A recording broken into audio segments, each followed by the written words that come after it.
Garland and Gets in the house. What's up, fam? Vinny! Yo, Vinny! What's up, baby? City Boy Kennels in the house representing. What's up, fam? Golden Kennels in the house. What's up, fam? Yo, C-Rich! Yo, C-Rich! What's up, fam?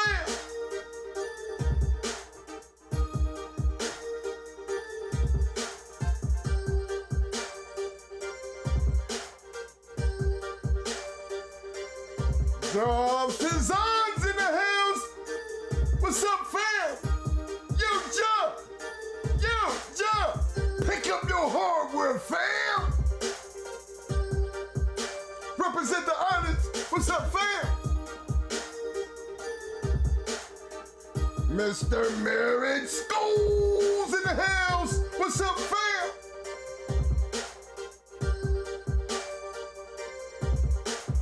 My man, Dreadlocks in the house. What's up, fam?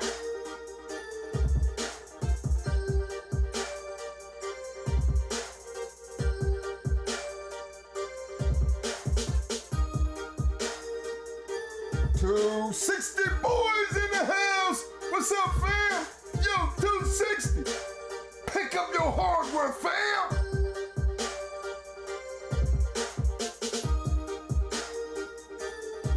My main man, Dickie Foster's in the house. What's up, fam?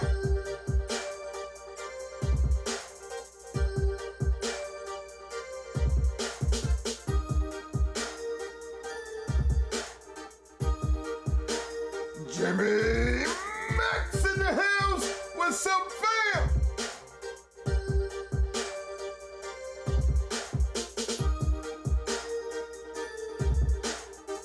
My man, Cervantes in the house. What's up, fam? Self-Made Kennels in the house.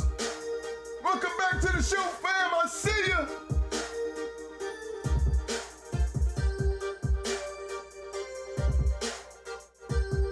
More Keeps in the house. What's up, fam?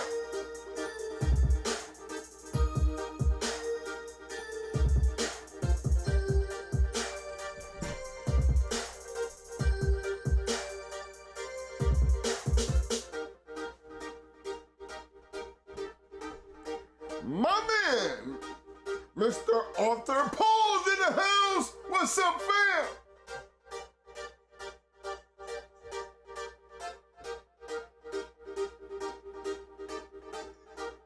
Knucklehead Kennels in the house. What's up, fam? Big C Ritz in the house. What's up, baby?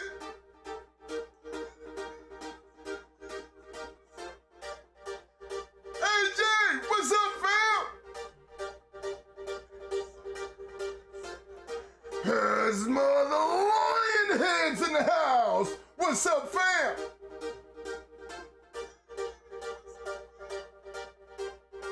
COVID 500 Kennels in the house. What's up, fam?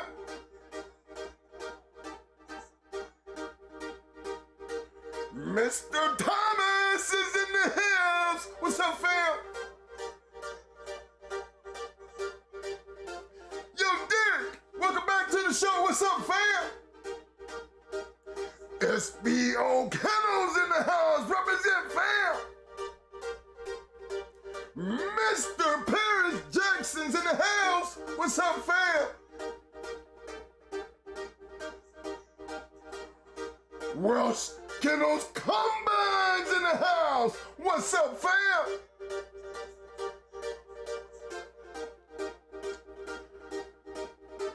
My man, Vladimir Irving's in the house. What's up, fam?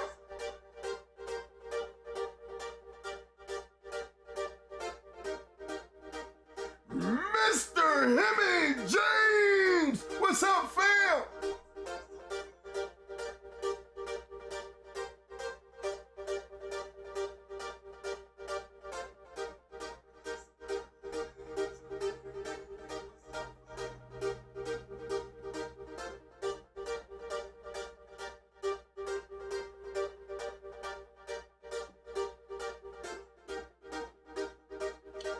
PGH 412, what's up, fam?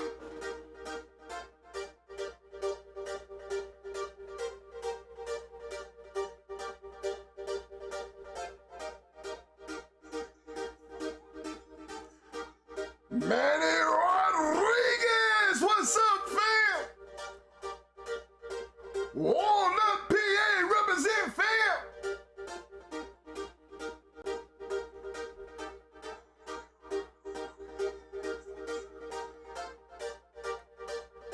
Rooted Kennels in the house. Welcome to the show, fam.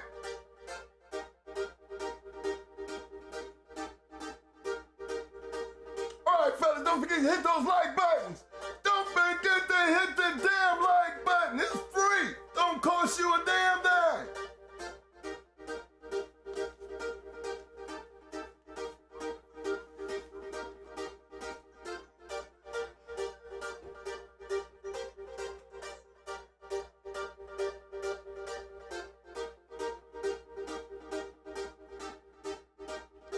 Black Boudreaux's in the house. What's up, fam? Welcome back to the show, fam. Arrowhead Kennels in the house. What's up, fam? Mr. Mason, what's up, fam? Y'all don't forget to hit them like buttons, damn it. I got all these damn moderators in here, and tell me all we got is 33 likes out of 84 damn people in the room. Moderators, exercise that blue. Hit the damn like button, man. Hold on, man.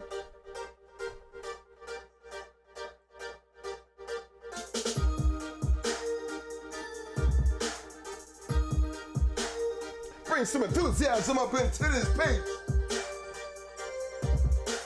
Look here, fellas, we appreciate everybody coming out to the show tonight. Yes, sir. Talk Shit Tuesday.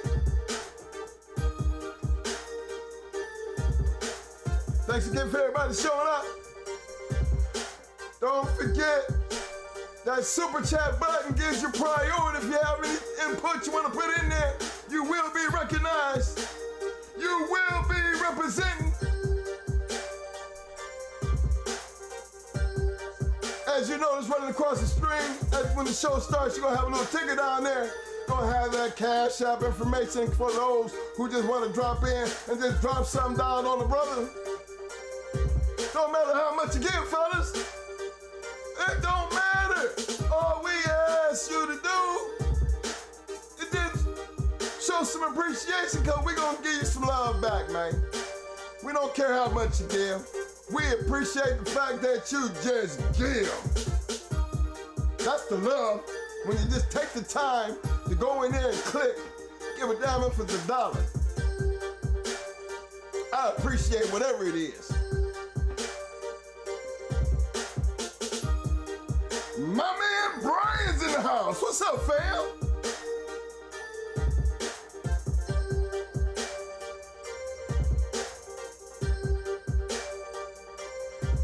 Reckless is in the house. What's up, Reckless? Welcome back, fam. I see you, fam. For all the new people in the house, you notice all this blue? All we ask people to do is just come to the show, participate in the chat. That's all. Show up, participate, and guess what? You will be picking up your hardware, fam. Mr. Rico Sanders in the house. What's up, fam? Welcome to the show.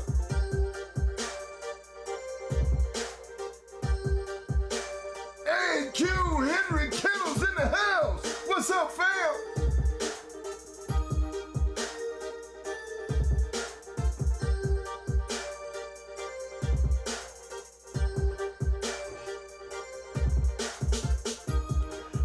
Mr. Himmy James in the house. What's up, Himmy?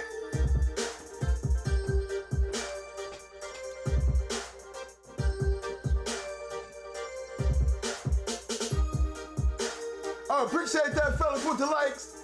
I appreciate that. least y'all hear me. At least I can know damn well you can hear me. Hello, Mr. William McNeil, what's up, fam?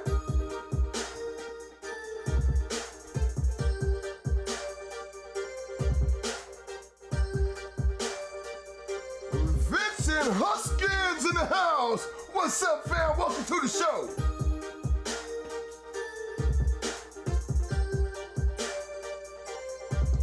Remember, to all the new viewers and the people who are coming back around, you notice all this blue in the room.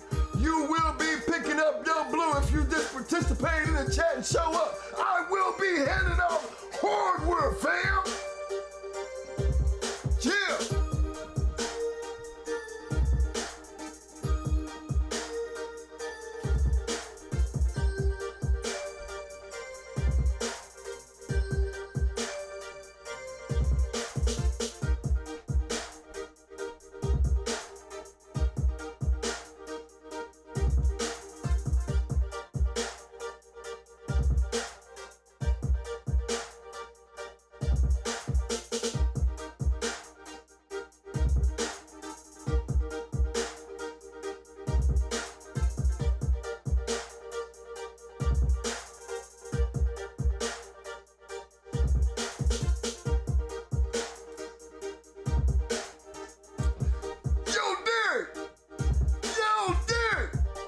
Hardware, fam!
All right, now, fellas, thank you again for coming to the show.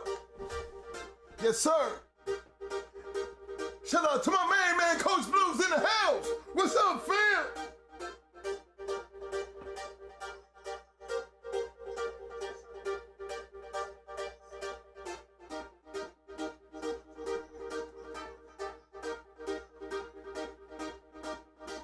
Green Team's in the house. What's up, fam?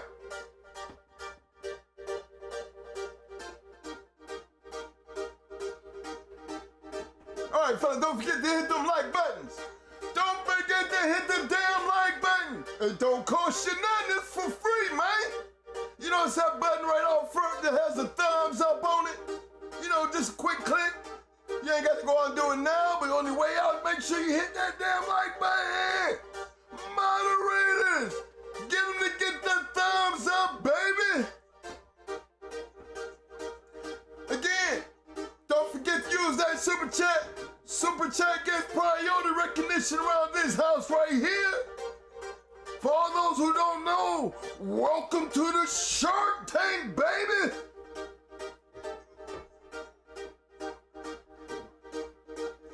Mayhem, Kennels in the house, represent, baby.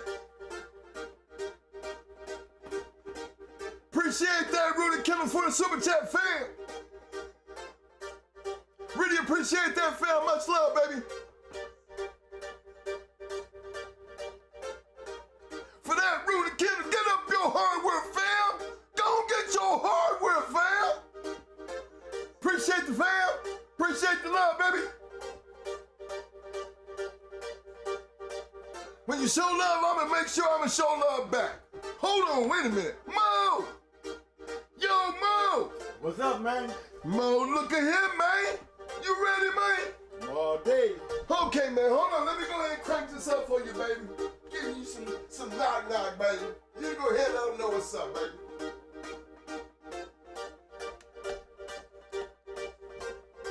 Yes, sir. I'm here. Hey, appreciate that. On that PA. Appreciate that, fam. Much love for the super chat, baby. Much love for the super chat.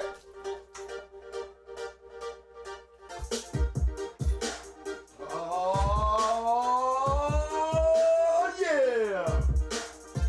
It is on. Come on.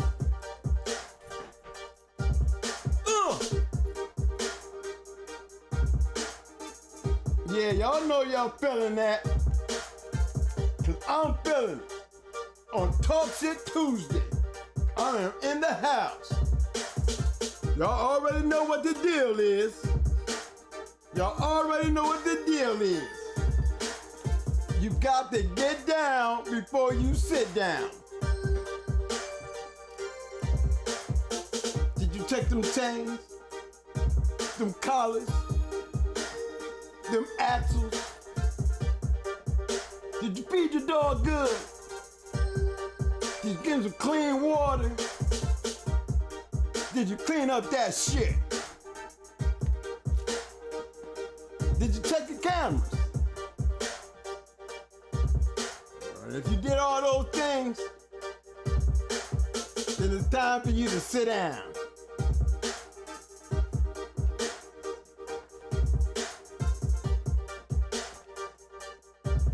Come on. Yes, sir. Boy, I'm starting to feel like it's the weekend on a Tuesday. Woo! Man, I'm gonna talk some shit about this trade shit. Come on.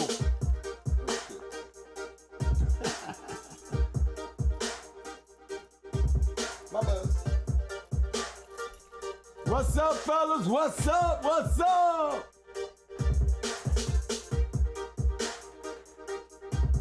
Come on. What a day, what a day.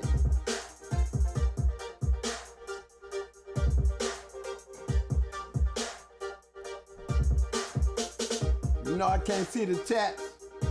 I'm gonna see if I can grab them up today. My shit don't never work on the chats. Y'all already know how that shit works.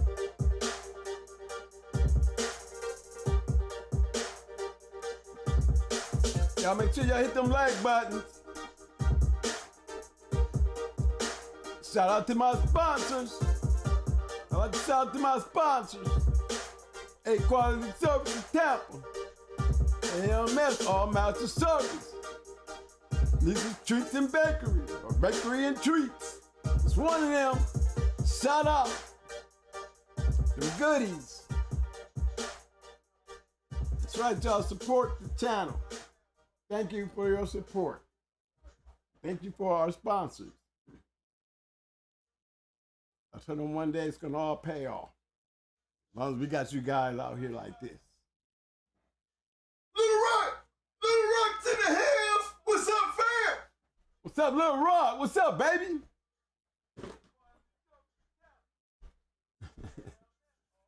Hey, y'all make sure y'all check the poll out. I want to hear y'all input on the poll. I got to get that shout out to the poll. Make sure we can all get that understanding of what we're going to be talking about today, and that's that trait. That genetic trait. That moving forward.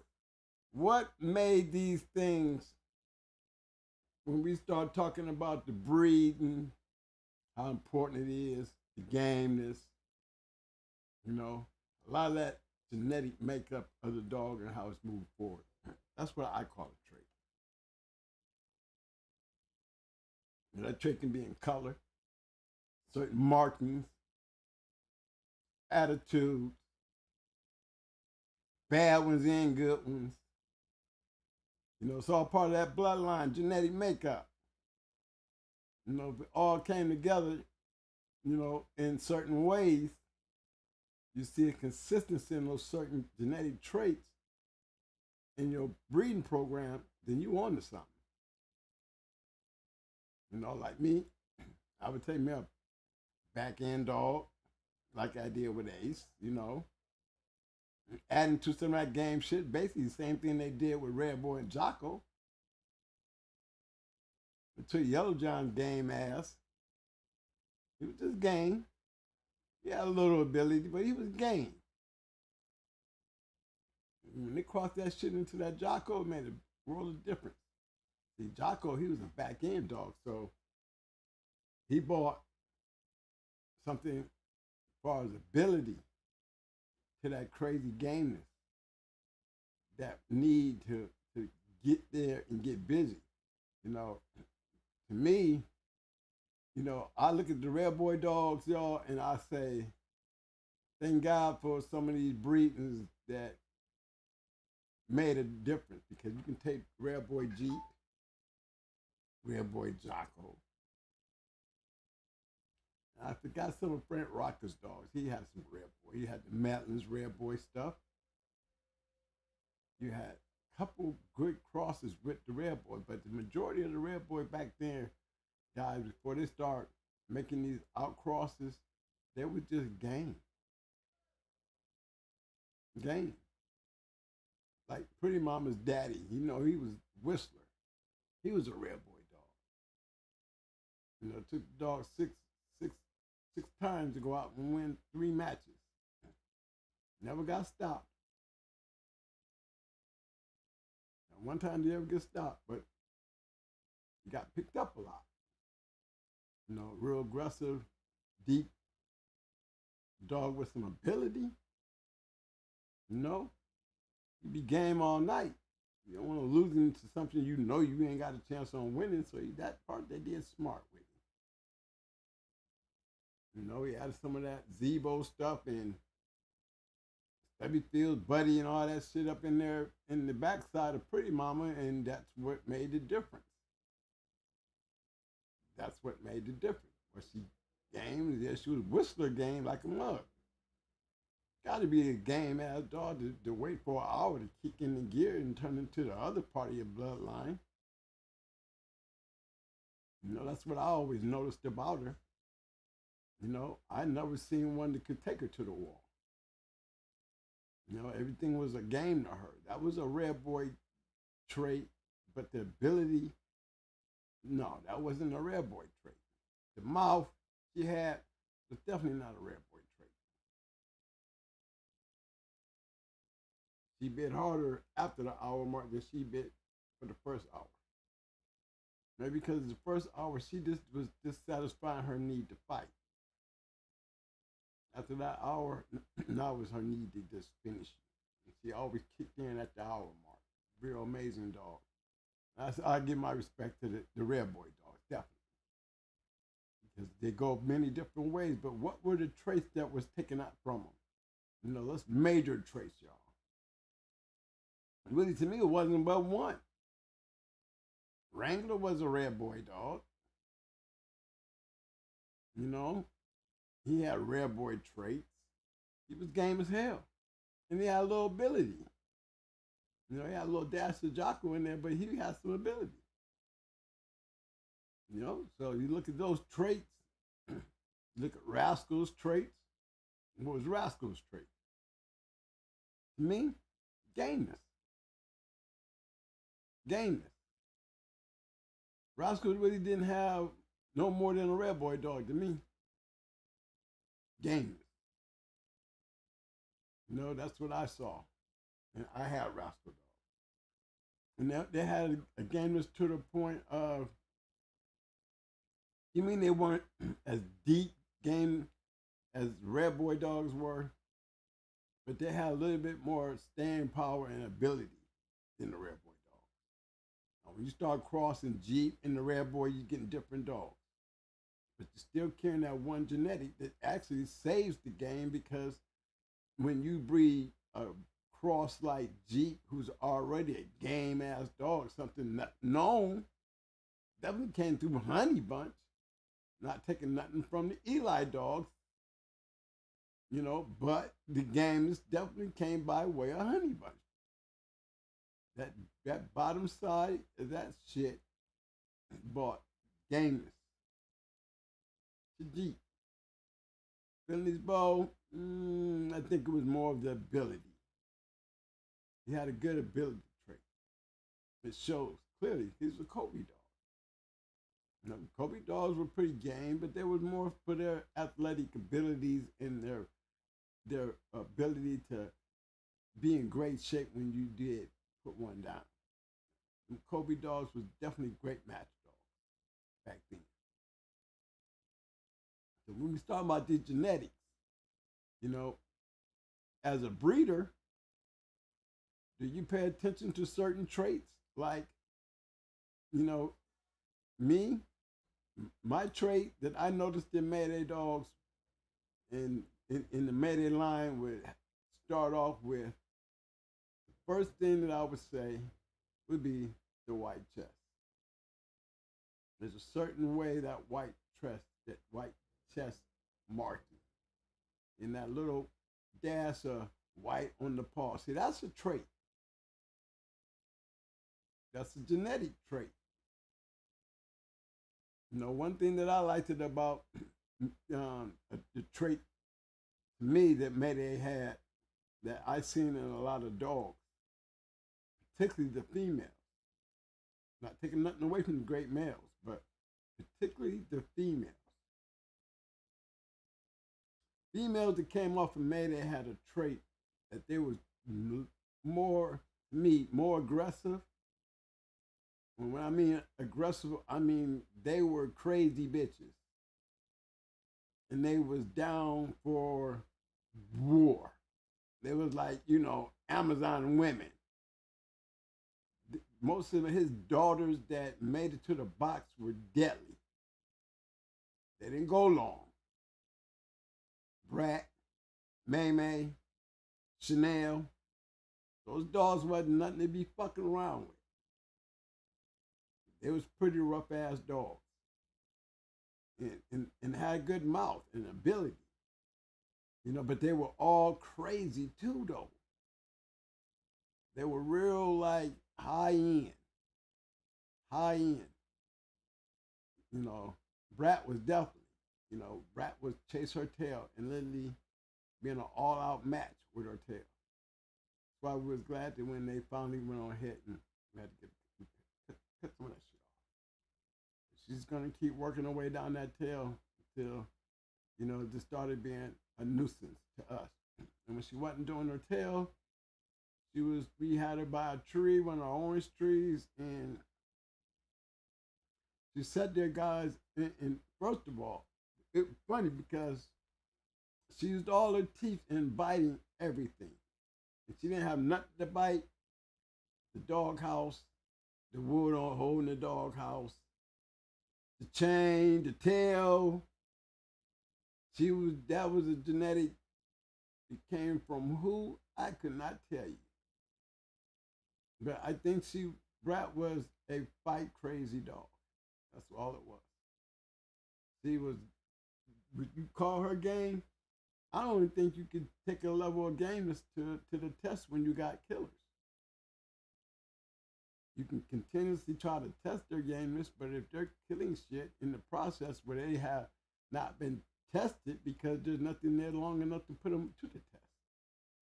That's what kind of dogs these were. Gameness was not a factor in their book. Destroying you and testing your gameness was a genetic trait that I seen in his females. Even the one to me that wasn't box ready, baby wasn't box ready. But she killed my mechanic dog, which I thought was box ready. You know, so, you know, things happen in the night. I wasn't there to see it, but I can tell you the results.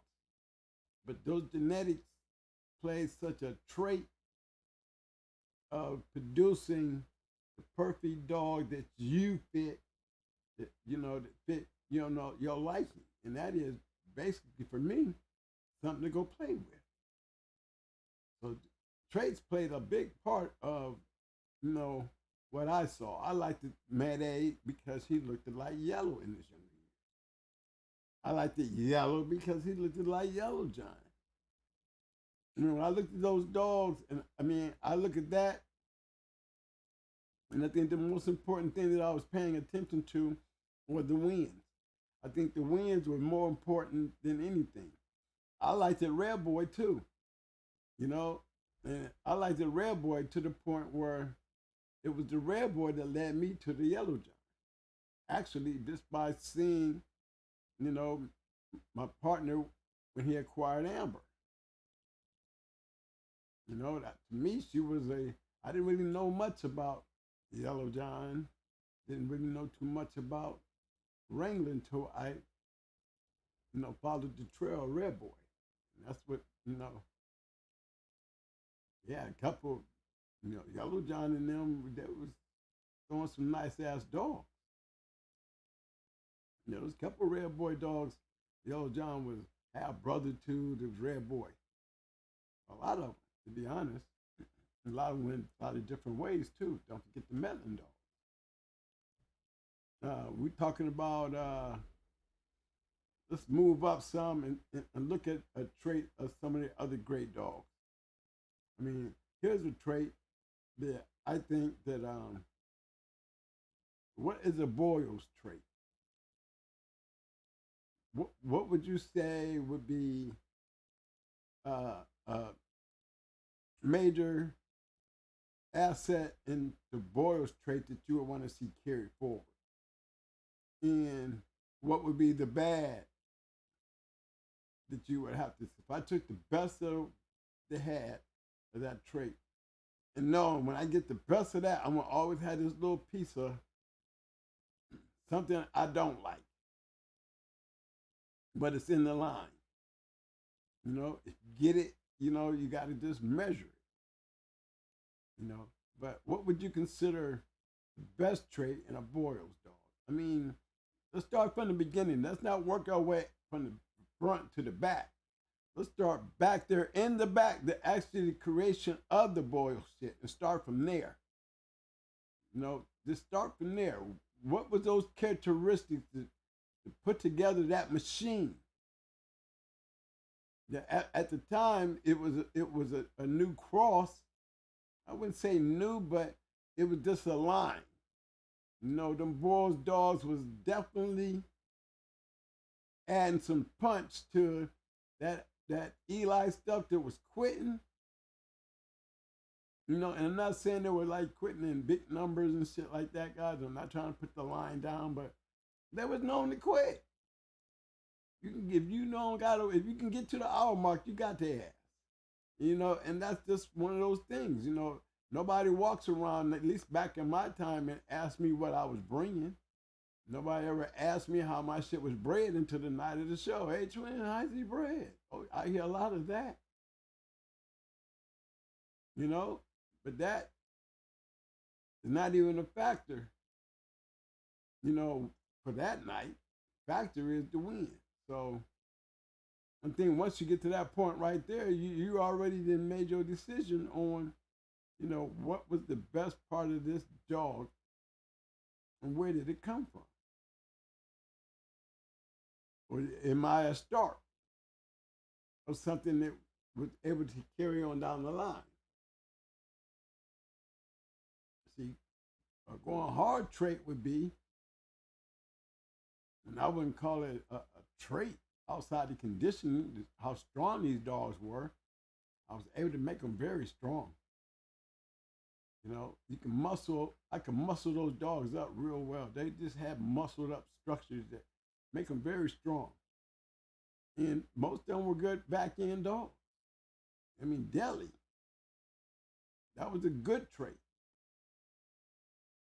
Those were good traits. The body, you can muscle them up to fit their style of attack. And I've seen it in enough of them to know that is a trait. That's a trait. Okay. The other thing was they had mouth to go with that. I think the bad thing was they chewed on everything. They were very crazy dogs. They chewed on everything. I know that was a trait that I dealt with. They were hard to maintain because they gonna tear up something. But all in all, I was able to control my yard. I could get my yard to shut up. Crazy as they were, I could get down in there. They would shut up when I said shut up. How many of them was out there? They don't want me come flying down through there with my four-wheeler and have to discipline them. So they knew that, the yard was very well mannered. But when it's time of just being dogs, you're gonna always catch them crazy ass. I would call it a Mayday trait because it was the crazy part in them. There was just something different in Mayday guile. And I'm saying this from just my observation of not knowing, that he was going to be the great Mayday, and none of that, but just knowing the dog. He wasn't all that at the beginning because we didn't know him like that. Okay, so he had and all of them did. There was something about that breeding right there. You hit a switch that kicked in, and to me, it's the very switch that has made the Mayday dog still, it might be losing its kick, but I see a lot of still dogs got that Mayday in them by way of many great dogs coming off of him. And that, that right there, there's something different in those dogs that I don't see in other dogs. Now, everybody all have your own opinions on that, but that's just from my observation of seeing so many great ones off of him, including him. Traits. I would love to have a trait that would send me a champion down to start off with a champion, then you produce a grand champion, then the grand champion, he goes ROM. After that, a champion becomes ROM. So now I got a grand champion coming off a champion, both on registered merits. And then this grand champion registered merits, he produces a grand champion and a registered merit. Okay, that's 3 running. And then this champion, he produced a champion. I don't know if she's going to make her ROM, but there's 4 grand champions in that cross. That's a trait to me.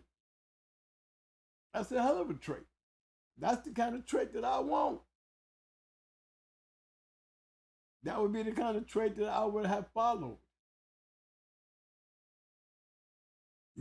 Not saying just Mayday in particular, but there's just, I can step in and say hardcore. I can run with them. I can go with my boys over there. It's Stone City. Many years of great dogs. There's a trait to that. Trait to winning.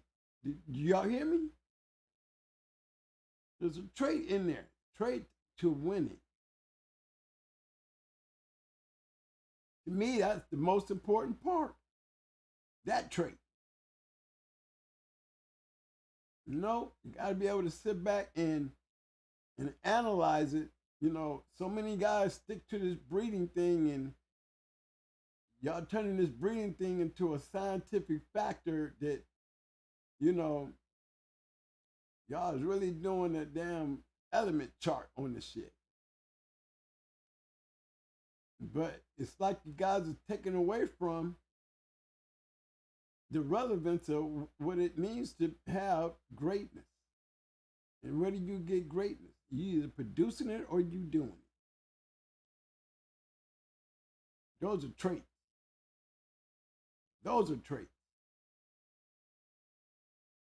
Okay?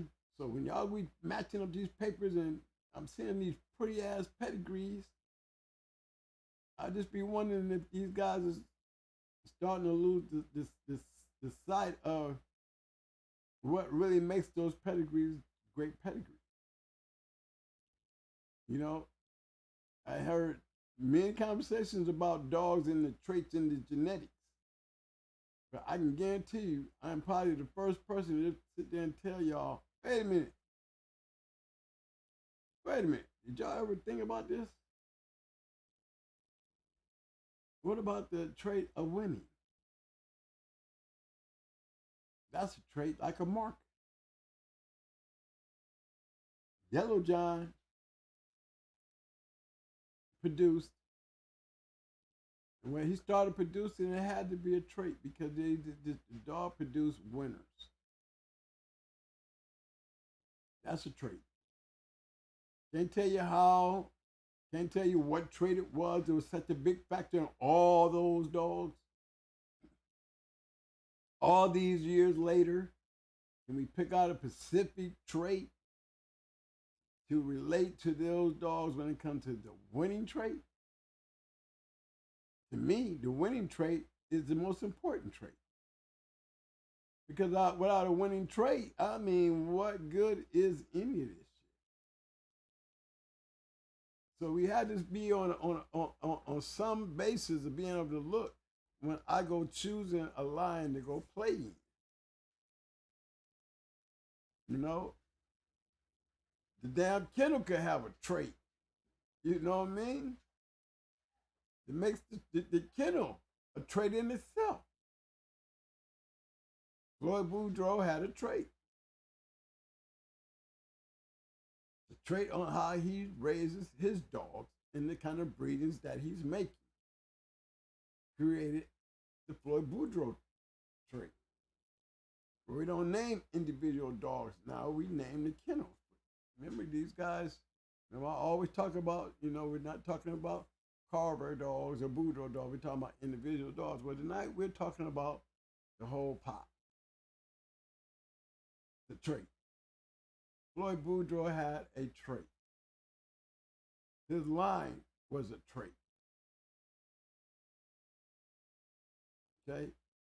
Maurice Carver had a trait. Can't really confuse him, but what that trait was, a lot of it had to do with Maurice Carver's trait of the person that he was. So we still got to give Maurice Carver the trait. He had a particular trait to create the greatness in the dogs that he went and got to help create the greater dogs that he created. So in himself was a trait. Uh-oh, we got a super chat. Rico Sanders, thanks for the super chat, bro. Were there any good traits that you know of off of the Bin Laden 10-4 line? Bin Laden 10-4 line, I would say there's a lot of them. You go to Beetlejuice, I mean, you got to, I don't know 10-4 ever had any puppies. I know the only one that I ever seen, I know the Little Mate's sister, the 10-4, had puppies because she came in, she looked like she didn't have some puppies when we got her back. But Roger Ramjet, he was 10-4's brother. He had some puppies. Those one of those line of dogs that when they confiscated my yard, there was a young dog there. Those was off of Roger. But the first litter that we bred, he didn't have but 2 puppies, and one of them was the truth. And, that was the one that came up missing, guys. He was like 8, 9 months old, and he was a grown man already. That was him being bred back into, Sassy Girl's daughter. So, you got to look at what we was doing. We're taking Pretty Mama and the Brat shit, putting it together. Yeah, that's what it was. 10-4 was a Stone City, Beetlejuice, which is Red Boy, G Cross, with the assassin stuff on coming by with the Red Boy. Then you putting all that Red Boy coming off of Whistler, her father. Now we're at Mayday. You know what I'm saying? Stone City. You know, Yellow Buck and all them, all in that group of dogs right there. That's why Buck Rogers and Pharaoh and 10-4 were good like they were, you know, and they probably would have been able to throw some great dogs. But keeping in mind, guys, weren't none of these dogs being thinking about far as breeding at the time when they were all two-time winners. So you know where our concentration was on. Like I said, Roger and Pharaoh was confiscated. So they really never had a chance to finish their career. So there was no puppies that ever take the line and move it forward outside the puppies that did get confiscated off of Buck Rogers. I mean, off of Ramjet. But yeah, 10-4 line, man. And Bin Laden, basically the same thing. Bin Laden didn't get a lot of breedings in to really make a name. Remember, to have a good trait in a particular dog, you know what I mean? Even though he had it, you still got to breed to several dogs to see if it's going to work. You know what I mean? I mean, that I think when you make good breedings, the result is not in the damn, just what the paperwork that you staring there looking at. And then looking at him bouncing all over the damn chain, yanking shit, good work and all that good stuff. And in today's time, that's what we have to do. We have to grade on that level. You know, keeping in concept with the disclaimer, understanding what I'm saying, everybody. In these day and times, you know, that's all you have to work on and work by. In my day and time, it wasn't like that. You know, in my true belief, and I'm only talking from my time, I still talk shit. And you're going to always hear me talk shit.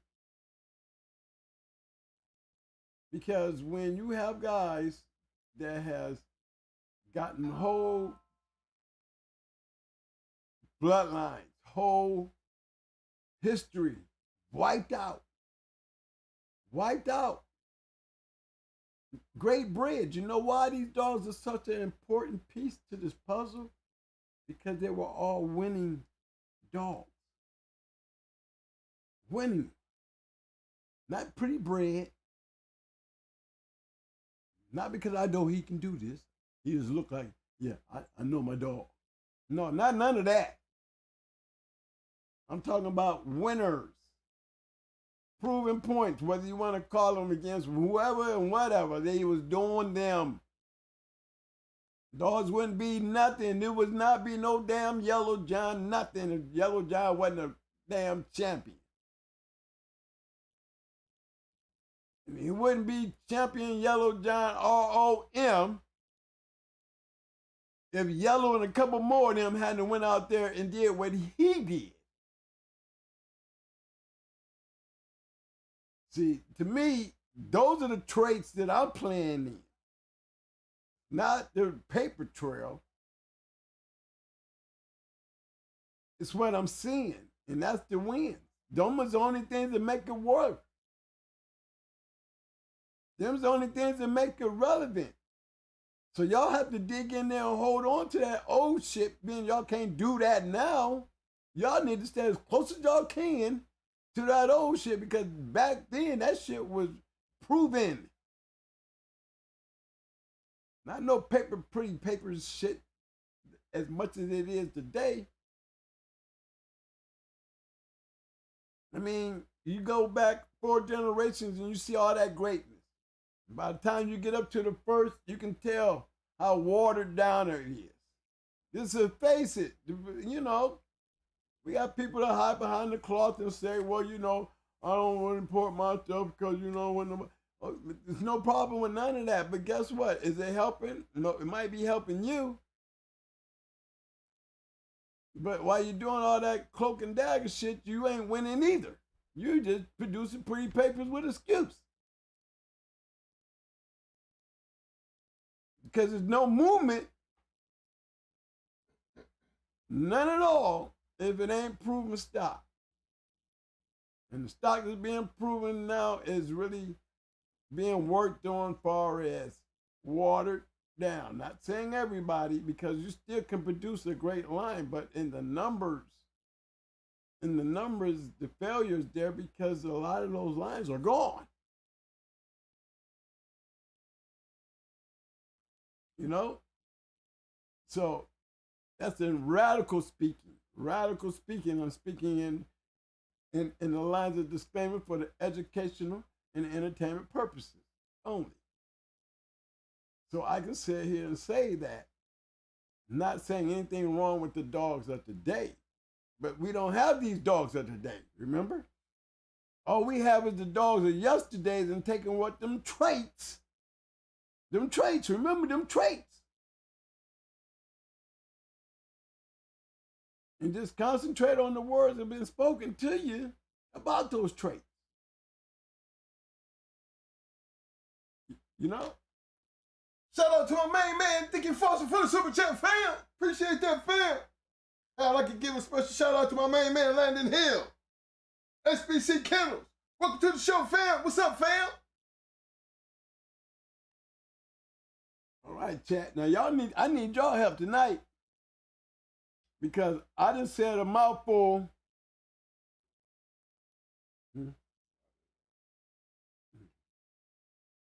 Oh, you want to pull me in? Oh, okay.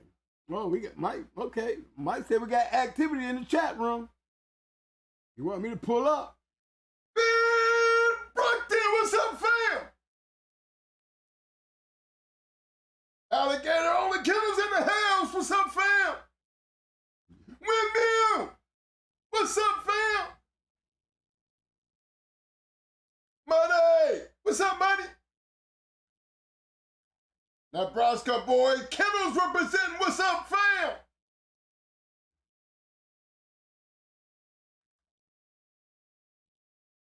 So Kennels in the house. What's up, fam?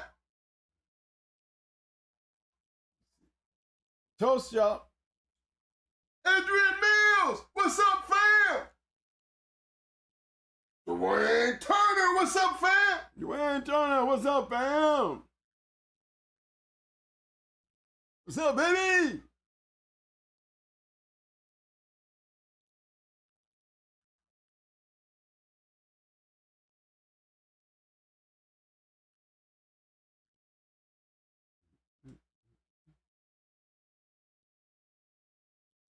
Okay, what we got coming up, man? A little slow. Yeah. Shout out to Nisha Bennett's in the house. Nisha's Bakery and Treats in the house. What's up, fam?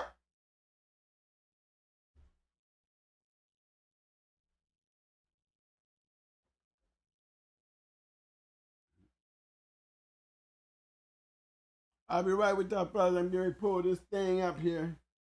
Might say he has activities that's going to require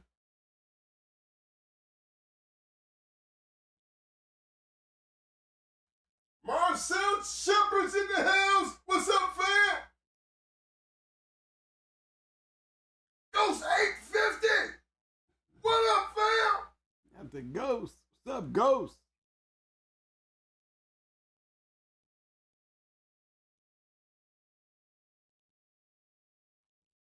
You bear with me, my man. Bear with me. They're coming. Rubber City's in the house. Yo, what's up, fam? Pit Dog, what's up, fam? Simplified Pit Dog. OG, yo, OG, what's up, fam?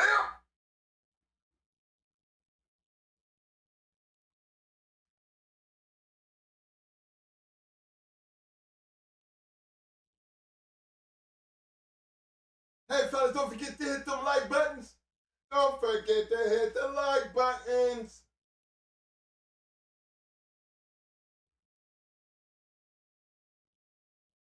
We're doing some pads up, Mike. Oh, okay. Oh, you want me to pull it up? Pull it up. Let me put some Pedigree. Hold on.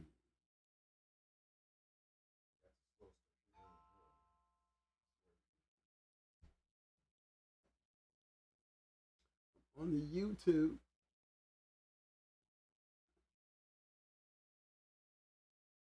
Bear with me, fellas.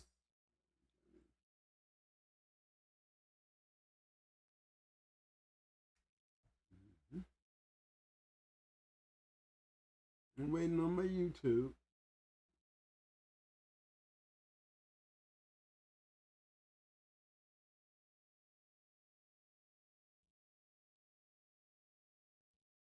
Well, you wanted to go in. Uh-oh. What's going to come first? Okay.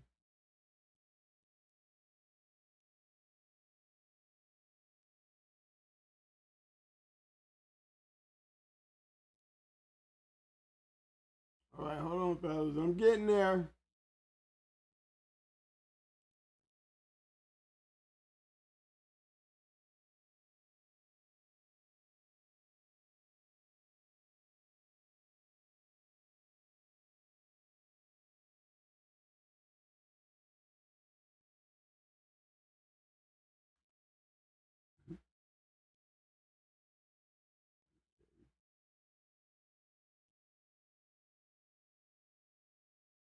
And we're going to pull up tonight's show. Hold on. Live. There y'all go. I see y'all. I'm in.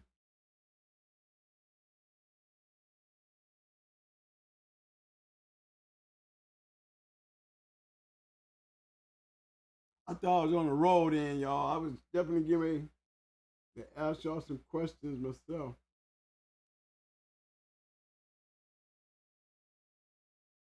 We hunt Kennels in the house. What's up, fam? Somebody said somewhat important. Okay, so where you want me to go?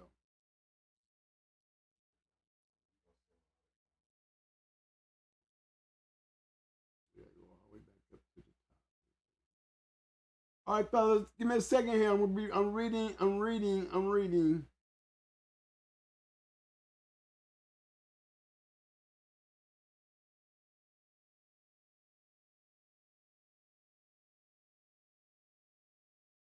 Okay.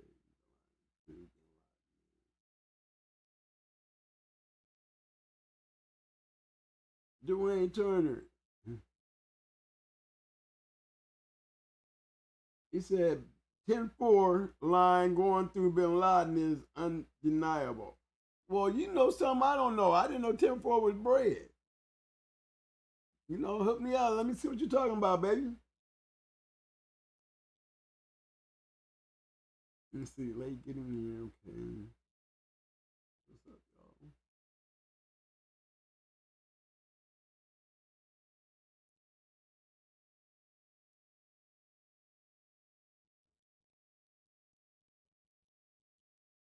I see a pedigree. I see Wash Kennels throwing a pedigree. I see Mayhem throwing a pedigree. Let me hit on them.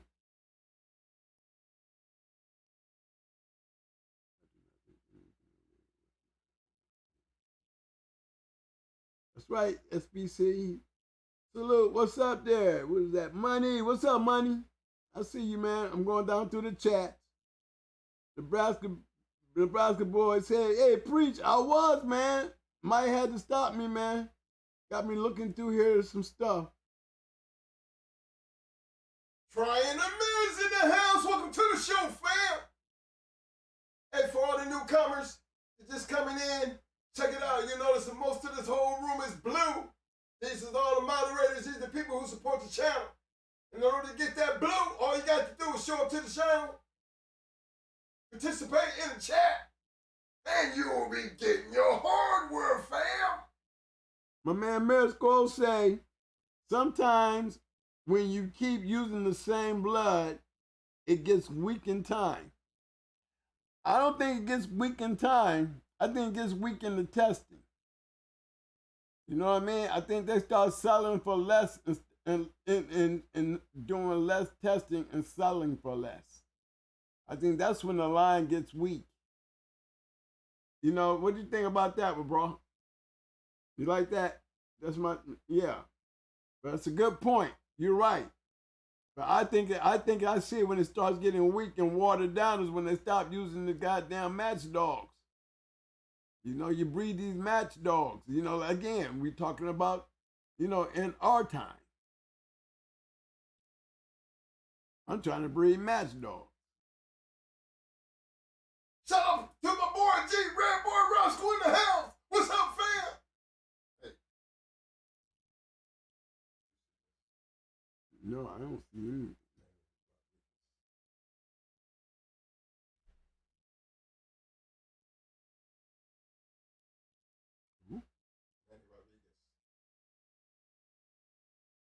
Okay. Let me just You know, I ain't got my glass on. Manny Rodriguez has a question for the chat. He says, when breeding in line, is conformation important?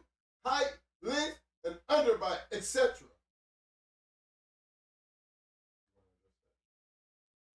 To me, I think it all plays a big part. I mean, you got overbite, you got underbites. You know, don't make the prettiest dog, but shit, as long as he biting, you know, back then, and that's what you characteristics. Those would be things that I would want to use in war. You know, I might have a little overshot or undershot. Yeah, it passes on. Yeah, it's hereditary. But again, if I'm dealing with a line that's got some undershot or overshot dogs, right, and they were winning, it's the only reason I would be still messing with those dogs. I probably happy as hell to get one, you know, that got an overbite or an underbite. Boy, I hope you like your daddy, boy. I hope you like your mama. That old overbite, hard biting shit, or underbite, hard biting shit.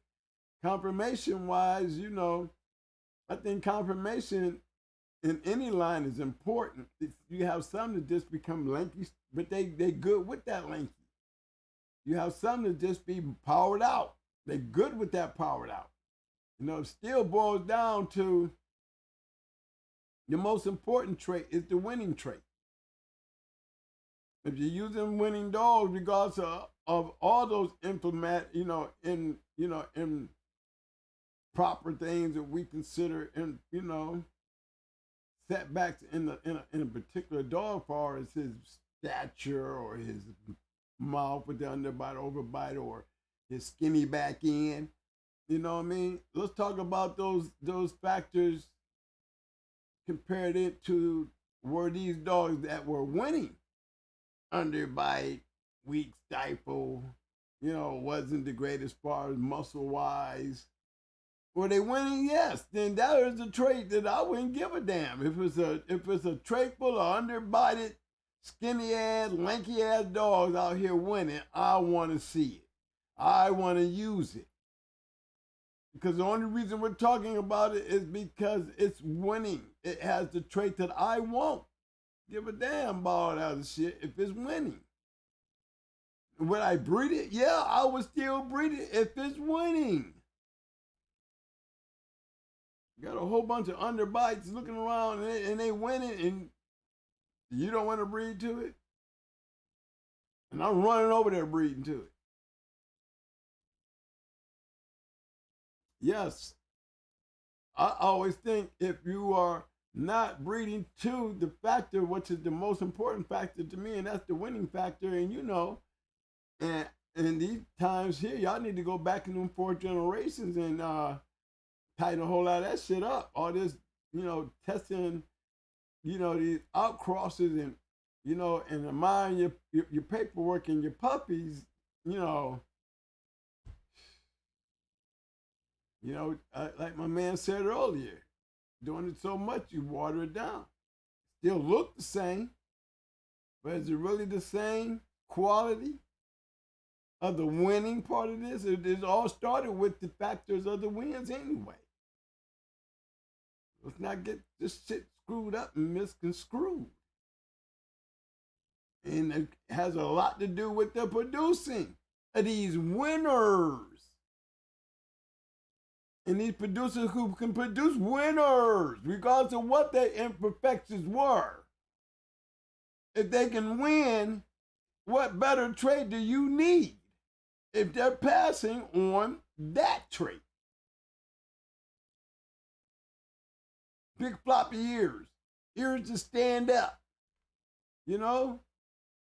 Those kind of traits. Wouldn't mean a damn thing if we didn't see one of them ears standing up, running across there, busting these damn dogs, becoming a champion or a grand champion with his ears standing up and producing his ears standing up, and they doing the same thing the first ear standing up dog was doing. Hell yeah, I'm gonna try to breed to that shit. Ears standing up, be looking for the motherfucker. I want that ear standing up pup. And why am I chasing it? Because his ears standing up? No. I'm chasing it because of the wins with them dogs that got them ears standing up. Quick shout out to my man, the real Jordan Parks in the house. What's up, fam? Roderick Bradford, what's up, fam? But something for you guys to think about. Something for you to add into your little equation of these pretty pedigrees I'm throwing up here. You know, I see a lot of great pedigrees up here. But in disclaimer note, they got all the right shit in that fourth generation. You got all the right shit coming through that third. By the time you get to the first, the second, and then that one that be at the top, is when the colors start changing. Understandably. But just imagine this, guys. If you done already wiped out all of the Strictly Business Grand Champion Buster Brown shit. You done wiped out years of the great Walk-em-all shit. The Boudreaux shit. A lot of the work that I had set forth, shit, gone. You know, these are bloodlines. These are traits of winners. Right, gone. And this is what's going on. You're taking away the wins, which destroys the line. Educationally speaking,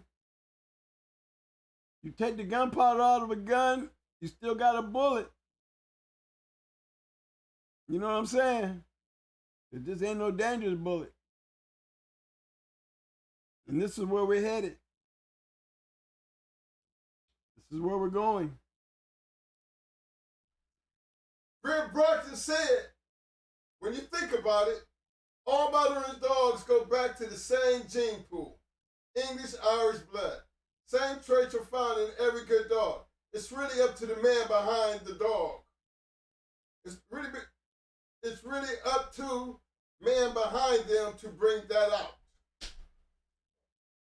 And again, it is correct. I mean, the American Pitbull was an import bred dog. Bred in American. That's why they considered and called it American Pitbull. It became American because of the breeding that the Americans done off those Ireland bred dogs. That was the whole key. That's why they made damn sure that they put in there American Pit Bull Terrier. Okay, but in the long run, it was actually created through the blood that was brought in from Ireland. The Irish dogs was pretty tough. Those terriers they were into that back then. I'm talking about 1910, 1920. They was banging them damn dogs. Okay, it wasn't nothing wrong with it. So we're talking about a whole different era when they came off that boat and hit the American era. Because that's where the American era took a hold of the American Pit Bull Terrier and made it worldwide. So always remember that part too. You know, and it was like you said, that trait. That trait that created the Kobe dogs, all going back. Don't forget Bert Soares and his shit. He rushed back there with them Irish dogs in his line. And they held strong to those lines. Earl Tudor was a firm believer. So he's definitely got the point. But again, these were still winning traits. They just didn't come off no boat with some damn dogs and was talking some all this. No, they came off with some little bangers. Bangers that caught the style and the fancy of the American dog man. What created many other dogs after this. We're still doing it. We got all these bullies running around now. Buy a bully more than what you can buy a damn grand champion for. You know, just to have the body in a new line coming off an American Pitbull, you know, is the new thing. Maybe it's the safer way to go. You know, maybe the day of the American Pitbull Terrier has come to an end because of the traits. Are we breeding for traits? And what traits are we breeding for?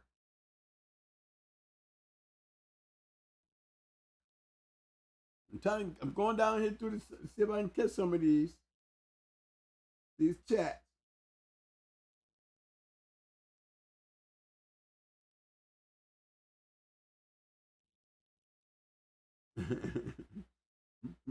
Being said, hey Pat, Nebraska Kennels, y'all living, y'all, is it cold over there already, fellas? Is it cold out there?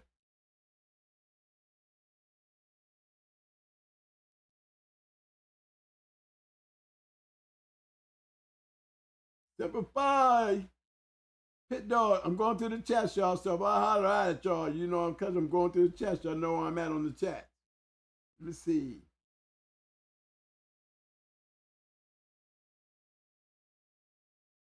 SBC Kennels, I see them hot little pups. It's right, man. I had Baby and Buck Rogers and all them. That was them Mayday Stone City dogs. They would put on doggy collars and it was on chains by the time they was 10 weeks. It was out on the yard.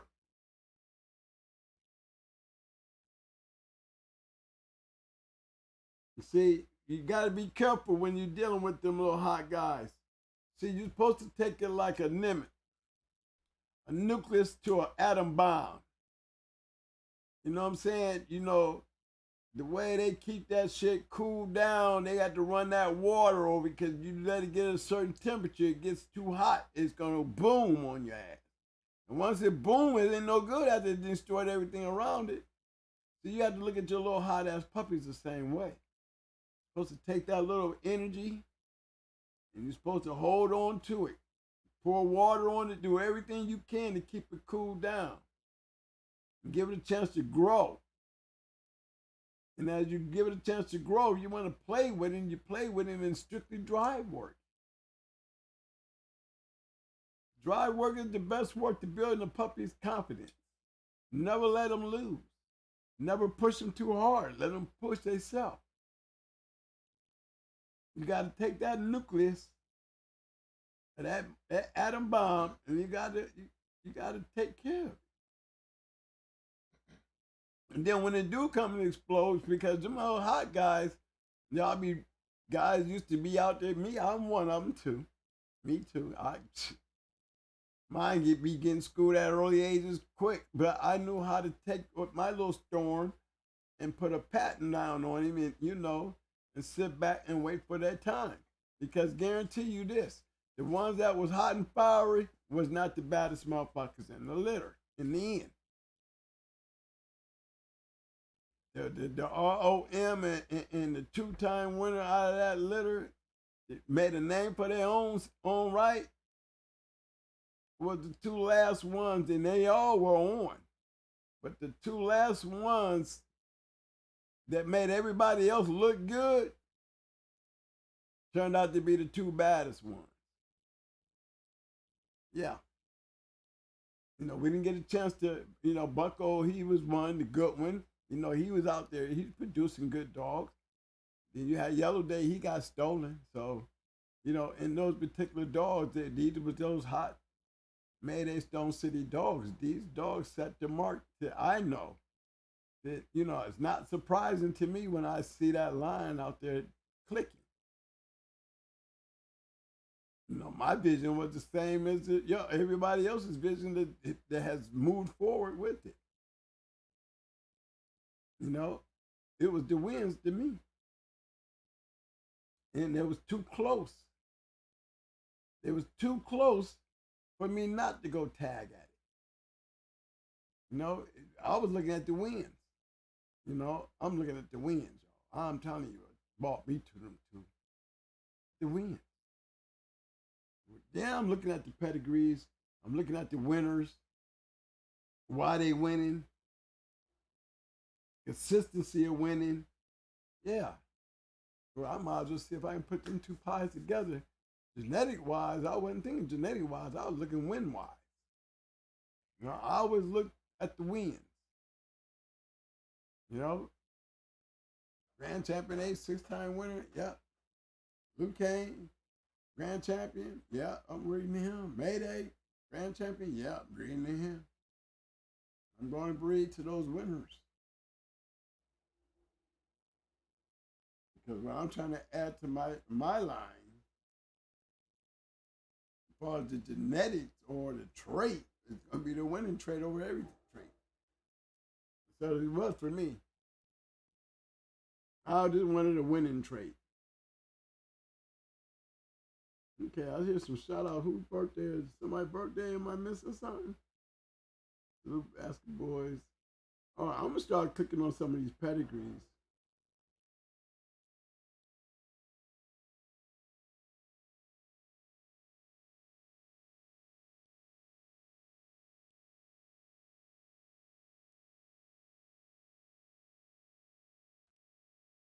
I'm looking down to see him.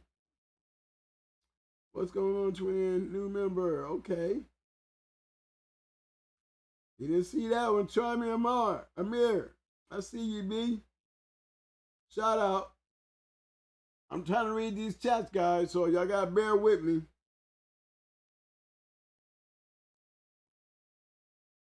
Red Boy Rascal, what's up, baby? Garland, what's up, man? You know, I'm running behind here. I'm just still trying to catch up, trying to find me some questions.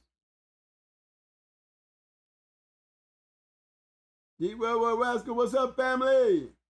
I'm just trying to find some questions. Arrowhead Kennels says confirmation does play into performance. Well, I can say this too, along with you on that. Performance and confirmation has a big thing to do with it when it comes to winning, the winning trait. I'm going to be honest with you, in anything you do with that dog, whether it be treadmill, jumping across the damn river, I mean, you know, hitting the top of a pole, get a rag, you know what I'm saying? It plays a big part on being able to design that athlete. It's got to have a body to be able to take it.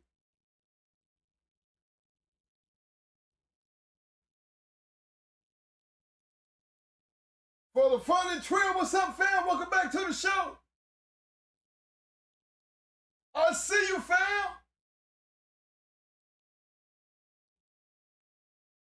I see you, Dwayne Turner. Give me his pedigree. I'll pull it up. I want to see what you're talking about.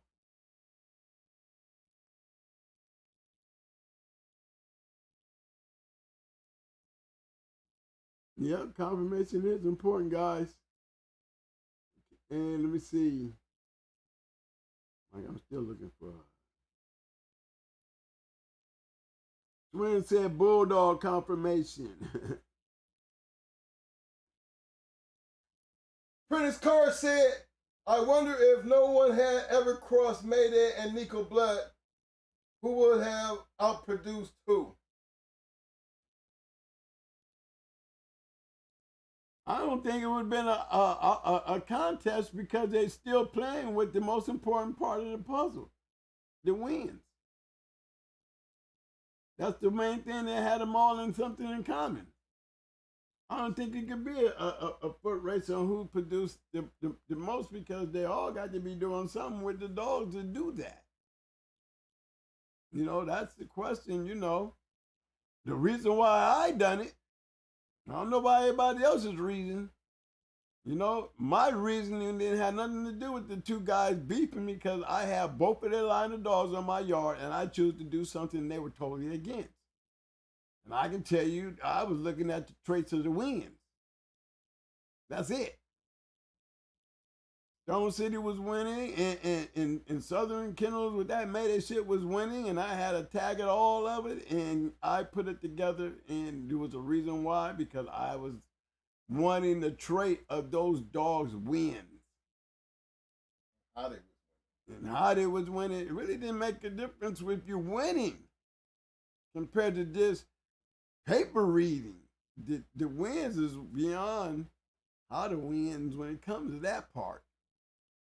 It really comes down to that part because shit, Yellow John was a champion, and none of his shit looked that great. Nico was a champion, and he was okay, and Nico Jr. was less than okay when it comes to his daddy, but they were all champions. Why? Because they had a genetic to win. Win. Give a damn how great they looked. How they was not as good as this one or that one, or who had this and that. No, it was the fact that they were winning. It's the only thing that fucking matters, guys. You know, regardless of who got it. One thing, if he's winning over there, then he's playing with the same trait that I'm playing with over here. Got to be winning with both. So it even matters. So it's never really a competition.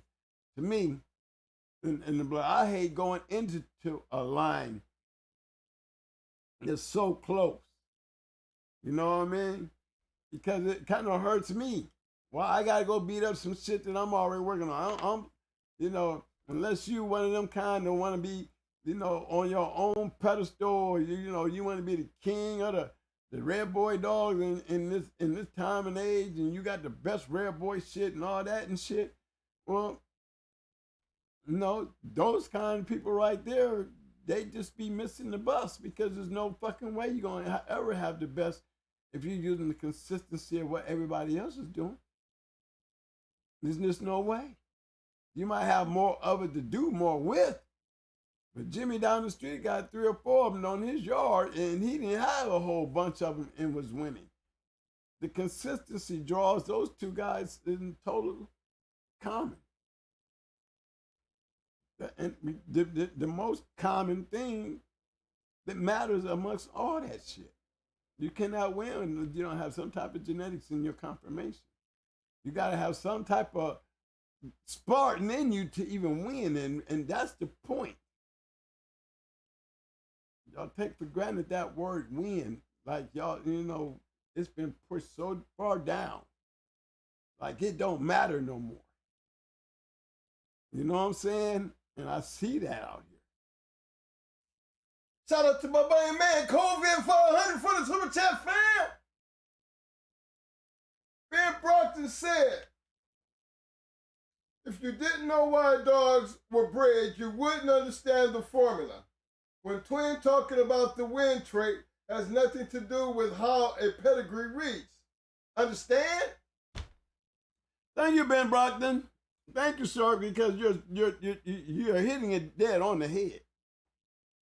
You're right. He's right. So, thank you for that one. I know somebody in here understand what I'm saying. Thank you. Yeah, because it still boiled down to it. Would none of these dogs be even relevant in a conversation if it don't be for those wins? I'm sorry.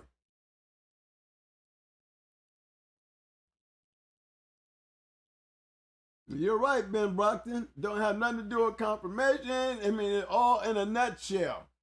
the chemistry of what creates those winners could be a lot of factors of different traits. The fact is, those traits came together enough to create a winning trait.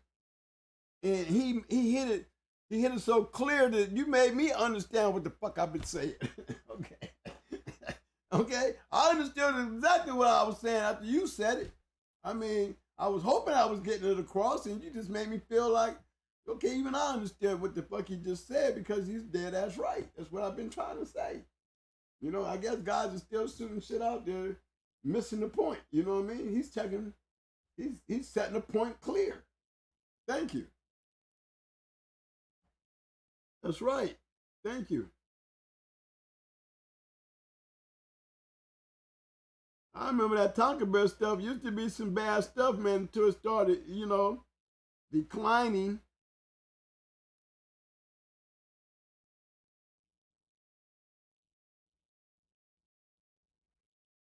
Okay, consistency is the key. Self-made Kennel says consistency is a key working with working families who's got a good production of winners, generation after generation. Consistency is the key. Consistency is the key to winning. Tell them again, man. Tell them about the Spartans. The Spartans. As Mother Lionhead said, he said, gotta have some Spartan in it. Gotta have that Spartan in it, man. Got the Spartans to Sparta. The Spartans. You have to have the will to go there and win. We do not walk away and we do not turn away. We scratch to win. Always. Yeah. That's a trait. And for Kennels to pick up that trait, they win with it. And then you got a trait of winning dogs on the yard that's got a winning trait that's making the kennel a winning trait. It's the person who's able to do that and create that is the person that goes down in history. It's the person that we talk about.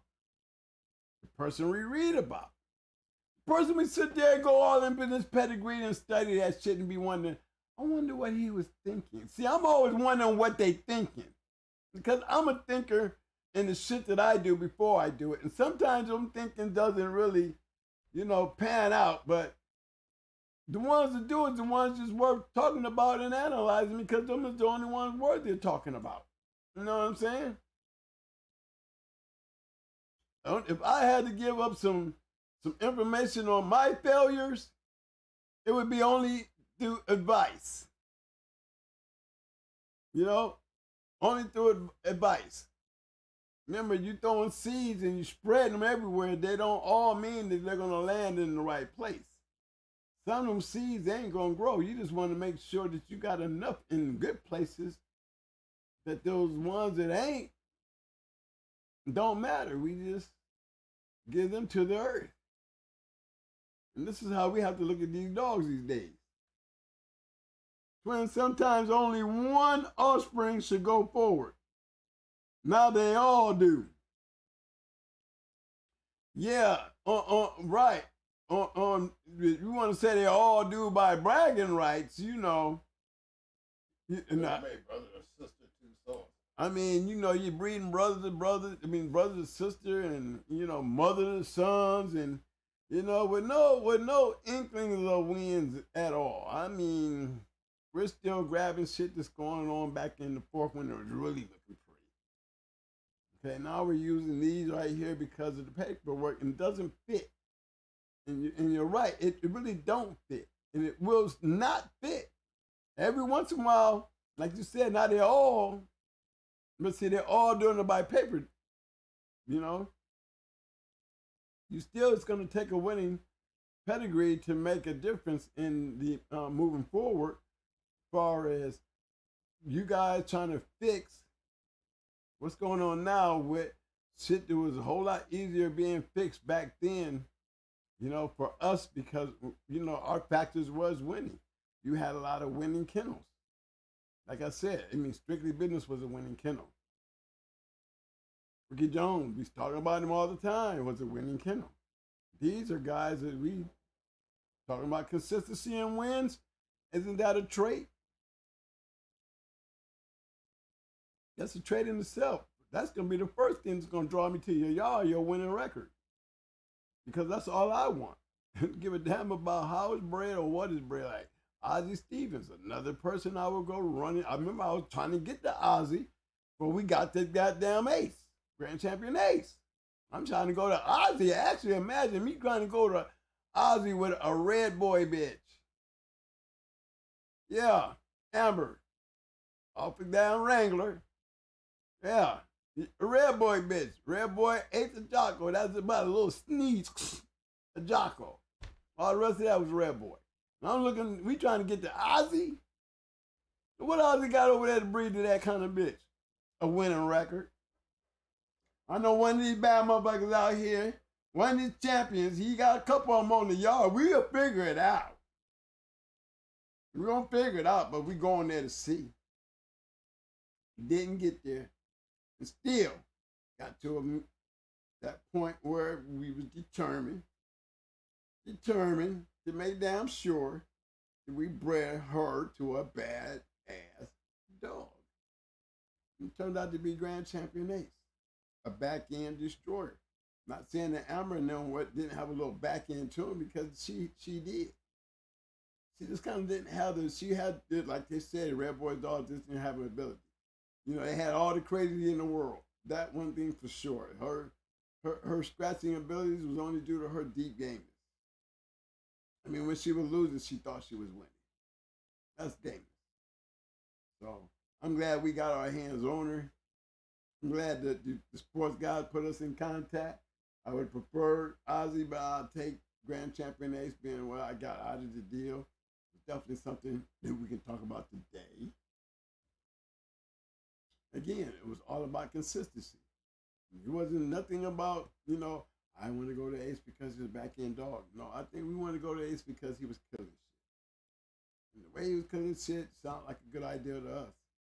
Because why? We're seeing Amber and, offsprings off of Amber, had a tendency of, dipping back there. But not like on the consistency that when you took Amber and bred her the grand champion ace, it's going hard dogs. It was a different kind of style. These were back in crazy ass, scratching dogs that made a difference,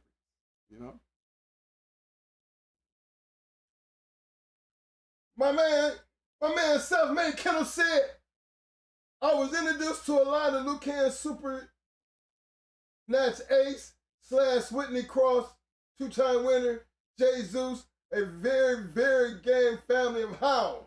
Yes, they were. And they were. They were that's for sure. I don't know, man, when we added that ace to that Mayday, and it just made a built, not taking nothing away from ace, but these were diesel dogs now. And it didn't help now with the roids. It really didn't. I don't know if roids can be passed through DNA. Mayday just had to be a nice structured ass dog, because Stone City dogs was nicely structured, but they wasn't like Mayday dogs. I can tell you, goddamn Stone City used to have some dogs down there look like hound dogs. They was, looked like they was whoopable dogs, but you can't whip on them motherfuckers. How come we ain't never have any big Mayday dogs? Well, because we never had no big Mayday dog. Never.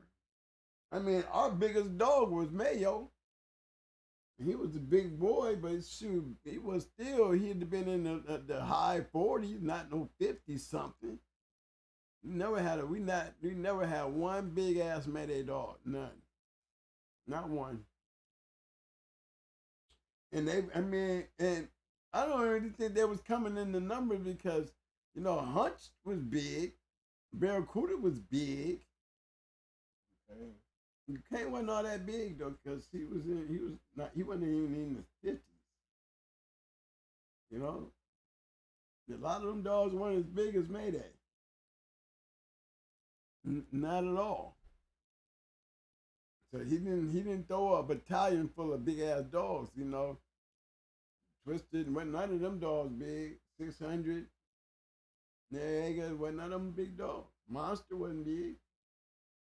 None of them the size of that big motherfucker. If there was anybody running that close, it'd have been Barracuda and Haunch.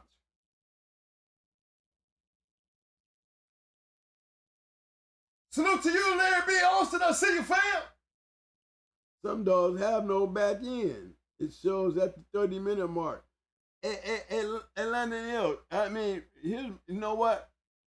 I used to laugh about that very statement you made, you know, where guys would say, we ain't gonna have no back end. Leave that dog back in. You know, mostly with the Eli dogs too. Yeah, 30 minutes from now, he ain't gonna be here. What for damn? And you know, I used to say, I used to have this one question: why would it take 30 minutes into a damn match for a dog that you know ain't gonna have no ass in to even make it that far? I mean, when you condition a dog?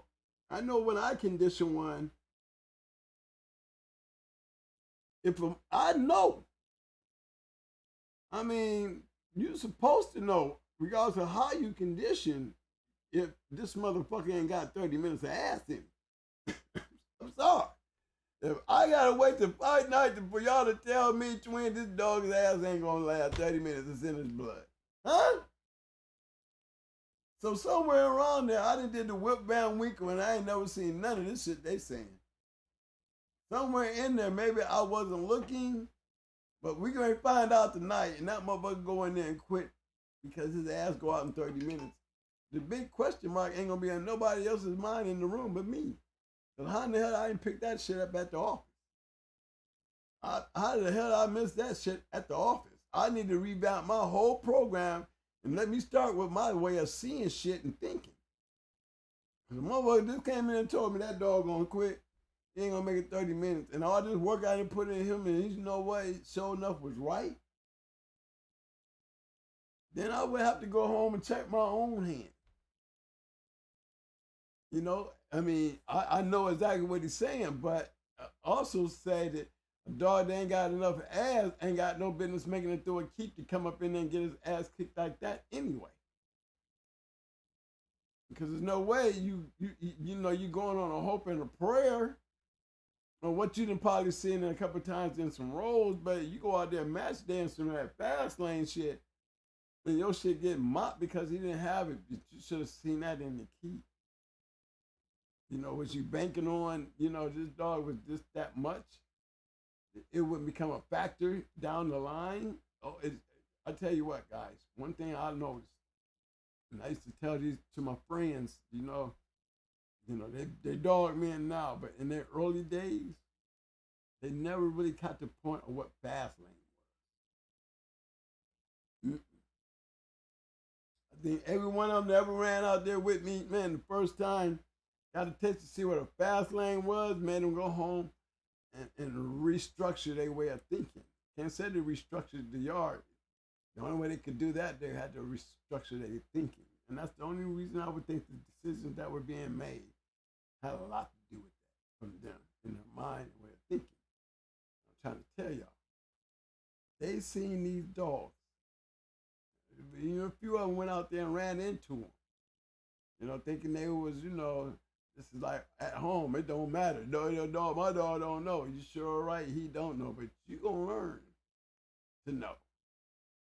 I sat there, and I mean, I've taken guys, man, who, twin, I went to condition the dog, and I'm telling them, man, you sure you want to do this? Because it's the fast lane here.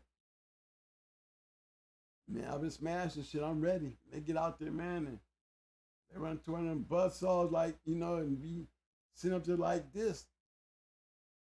And when the shit over, like, what the fuck was that? A buzzsaw? That's the fast lane. Y'all way of thinking, stopping these little bumps and all this shit and doing all the damage to your puppies while they're young to show everybody they will go, knocking the sparks out every time you do it, every time you try to make it happen. Every time he has to run away and cower out because one of his brothers or They done sat there and just tangled in each other. He done gave that little puppy the first sign of quitting at an early age because you trying to show out. You know, that's why a lot of these dogs never make it to grown dogs, and we never hear about them. We hear about them being great puppies. We don't hear much about them being great dogs. You gotta take the little grown dogs who's trying to distill puppies and treat them like they puppies, just grown dogs. Let me take a young Spartan. I take him into my damn room of horrors and turn him into a man that understands only as a kid, not as a man, but as a kid. He can't be me. As much as he feel like he is, he ain't. As Spartans, we die. We kill or we die. So how we win? How you gonna send a kid into a man's war? Huh? Because that's what it is. It's a war. Every time I look across that wall, I'm looking at somebody else. It ain't on my team. And that we're here for battle. Spartans stand up. And that's how the game used to be to me. I mean, I honestly believe, y'all, that I used to think that these great kennels, that their way of thinking, if I had anything in common with them, would have had to been that, because they were winning. And that's all I wanted to do. I wanted to go out and just have me a line of dogs and win like they win. And I don't care if I gotta breed they shit to this shit. I just want to have y'all shit to do what y'all do. I ain't gonna lie to you. I ain't call me a biter, so I don't call it biting, because if it was biting, damn it, you wouldn't have none of these great dogs from coming way back there to Earl Tudor and all that other shit, Maurice Carver. All y'all biting. Y'all still trying to mix the shit up. Why? Because all y'all want the same thing. Great dogs. So yes, I think trait is more important to the dog man than it is to the dog, because it takes great traits in a dog house to create a kennel to produce great dogs. I mean, not no one-shot hits in those kind, but good generational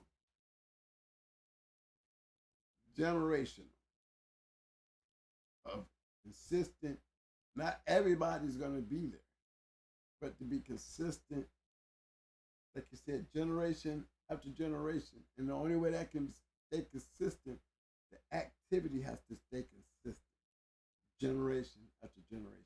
There's no other way that's worth talking about without that factor. Anybody say it is? Then I would have to say those are the times of the day.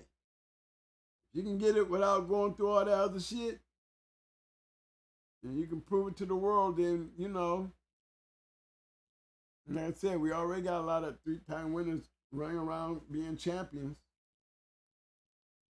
You know, no governing body to call him a champion. And I think it's so unfair, because you're sharing titles with guys who really got sanctioned, certified champions. And because y'all don't have one today, you know, a lot of guys are just, you know, self-rectifying the issue because lack of, and just applying it to, you know, their works and needs. And along with that becomes lack of responsibility as far as verification. When you have lack of verification, now you got a lot of fake ass champions with pretty ass pedigrees that some of you guys are falling into a trap too. You know, it's not about gonna find somebody soft these days. You just go out there and just come up with some shit and stamp it on your animal, and now you got one. And disclaimer speaking in notes and shit, you know, these were issues even back in our time. This got addressed. We already did a show on how we addressed it, okay? Because there's only one way to address it. You have to expose the fakes. The only way to expose the fake, there's the only way you can create great bloodlines. The only way we can create great dogs. You have to put the game to the test. long as we putting the game to the test, then we'll have a test to use to moving forward the game and the dogs. You know, without it, we don't have American pit bull terriers. We have American bull terriers. Take the pit out. You know, and we already know what a bull terrier is. You know, the old Budweiser. Was that Budweiser? The dog, that little bull terrier they had down there. You know, whatever his name was. That was a bull terrier, a descendant of the pit bull. Now we have the bully. Shout out to my main man in the house.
Mike check. Mike check. Yeah. Be back.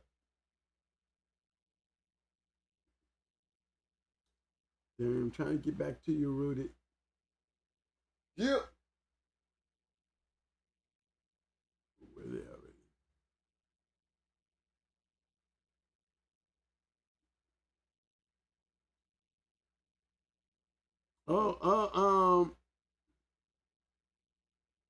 COVID 500. COVID 500 Kennels. It says, were they already champions when you bred to them? You know, if you ask, that was question was coming to me, I would tell you, yes. When I bred my bitches, I was breeding the champions and grand champions and registered mares. I never tried to breed to anything other than that. I didn't give a damn if I was living next door to a triple bred Jeep dog, but he wasn't nothing but a triple bred Jeep dog. He wouldn't spark me at all because he wasn't a champion. Remember, my whole thing was about breeding and having dogs on my line, on my yard. It had a lot to do with winning. What trait did I want to bring into my yard? I wanted to win, and that was the winning trait that I needed. Didn't give a damn about all the other shit. It was just a winning trait. And the dogs that I was breeding to was coming out of kennels. They had winning traits, not just winning dogs. They had winning traits, you know?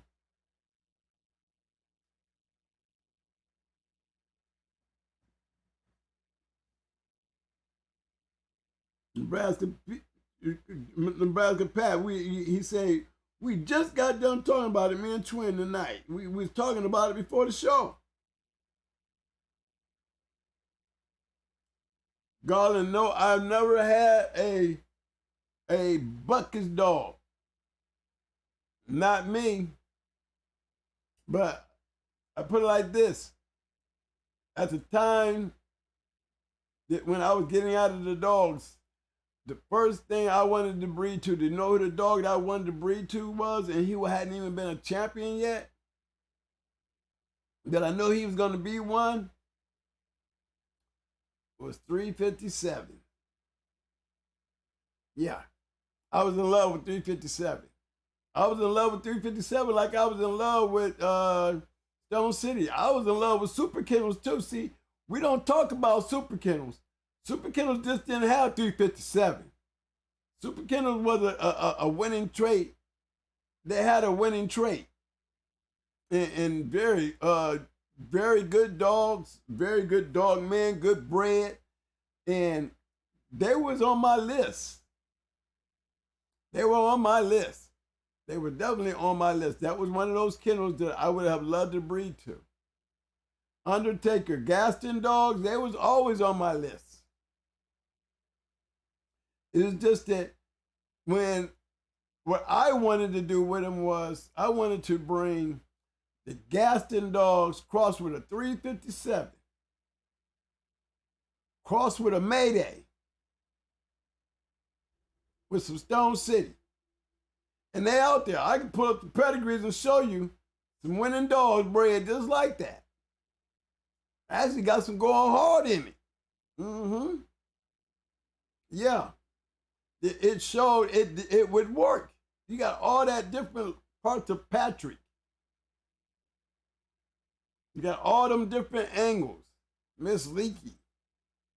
All them different ways. Awesome, baby. You see what I'm saying? Buck. Yellow buck. You know what I'm saying? 357. I mean, man, imagine that. Imagine that. That's what I call mixing a whole bunch of women. I think that would do.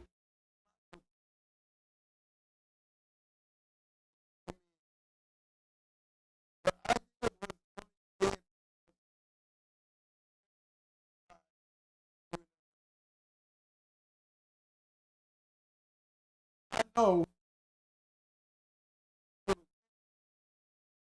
Prior to me doing it, I know y'all. I remember how I got that crack.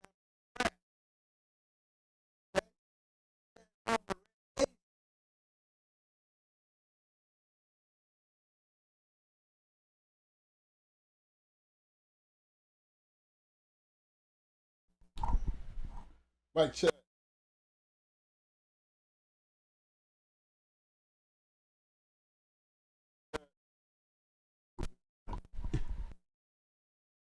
That's the program or that's the mic.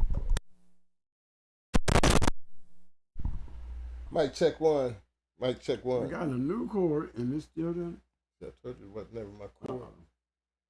Mic check one.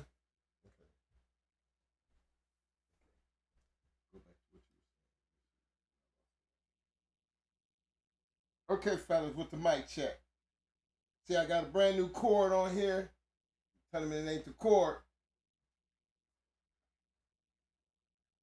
Mic check 1, 2.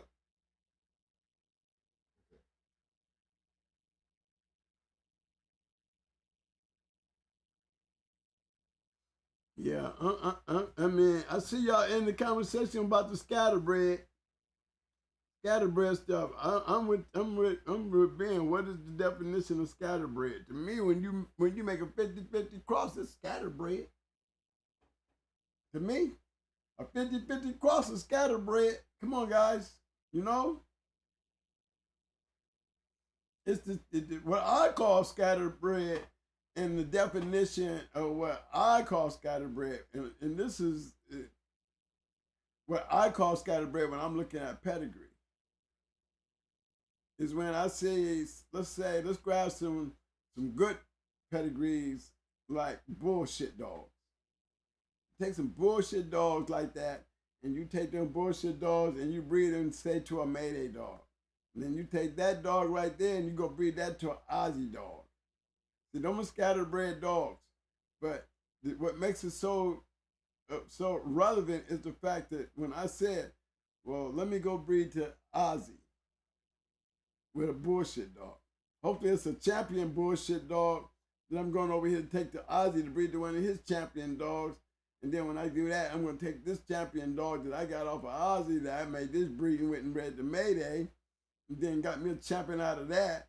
So you see how there's all these stops. I'm making these champions with these dogs. And they're all, and you look at their pedigree, twins just shooting guns everywhere. But guess what? He's breeding to these champions. And even though his pedigree might look scatterbred, he's got the most important part figured out. He has the genetic pool of winning. He has that trait that he's winning. The pedigree is scatterbred like a motherfucker. He's all over the place.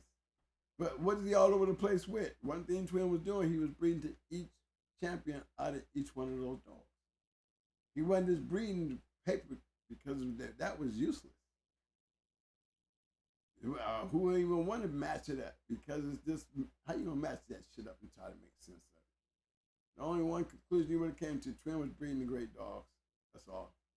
You took his bitch and just breed the great dogs. And that's exactly what I was doing. I sure did. You know, I bred to a lot of great dogs. Anthony Paul said, Twin, why wouldn't you breed the buckets if you had a chance? Your reason for not doing it. I have a reason for not doing it.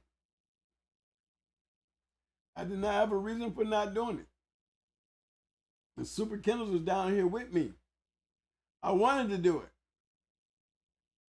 it. Okay? I wanted to take Baby to Buckets for 357. I'd have took Brat to 357. I'd have took Pretty Mama to 357. To any of those dogs. Any one of them. But guys, I was too damn busy trying to do the do. I'm telling you what it was. By the time I got down running that got to 2004, I was tired. Dude, I was just, I had just made the breeding of a lifetime when I bred made to back to Brat and got puppies. And then end up keeping none of those, trying to save a marriage that was already gone. You know, maybe, you know how they make you feel guilty when you look at it and be like, damn, you know. A woman told me to go outside and walk down on the yard and look. What the fuck she's saying? I ain't seen nothing wrong with it when I went down there. But I didn't go down there looking in my eyes. I went down there looking in her eyes. And found something wrong with it. I got her out here in this new house on a farm with all these dogs, and she wanted to be in the city with all that, you know, money you wasting on these dogs to her wasting. She don't understand my world, and that's where the disconnection came. But when it comes down to it, I'm pretty sure a lot of y'all wives be like, you can go spend this money on a dog, but you can't spend that kind of money on me. If you're gonna drop $2,000 on this motherfucker to bring this little ragged ass puppy in the house, you better be putting money in my pocket first. Give a damn whether it's your money or it's our money.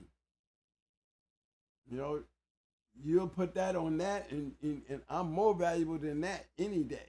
You know, me, I had a problem, you know, hearing that shit, okay?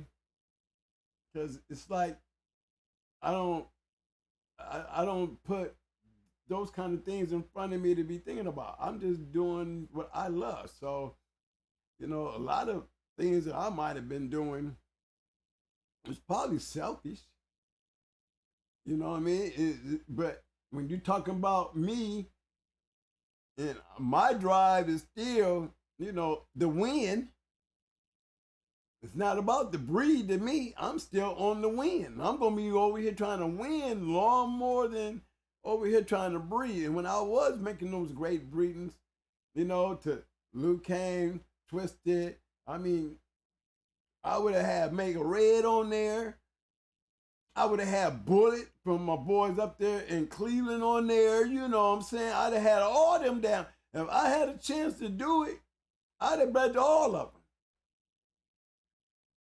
Those were my list. They were on. There was definitely, you know, some of my favorite dogs on a list that I speak highly of, and that's why I can shout out their name, because every one of these dogs were in their own right badasses. And if I would have been able to breed to them, I would have bred to them. They didn't have anything to do with not being able to get to them or had the access.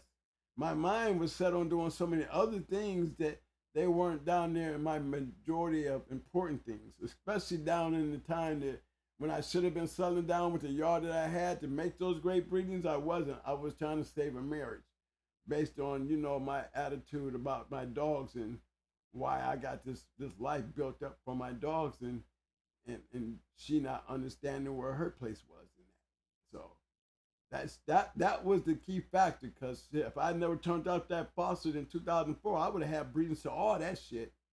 Mm-hmm. I bred to most everybody anyway. I mean, I bred to Jake the Snake, y'all. He wasn't even a champion yet, okay? So I bred to Jake the Snake. I mean, I bred to Walkmore. I didn't bred to all of them, everybody.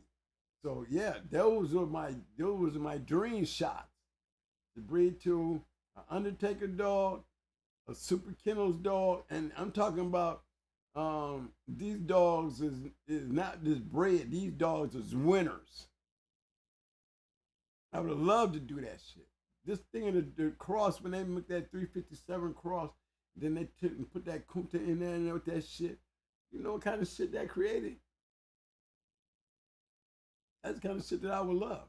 I would have loved to do that. I would have loved to have Brad being bred to 357. Imagine that one.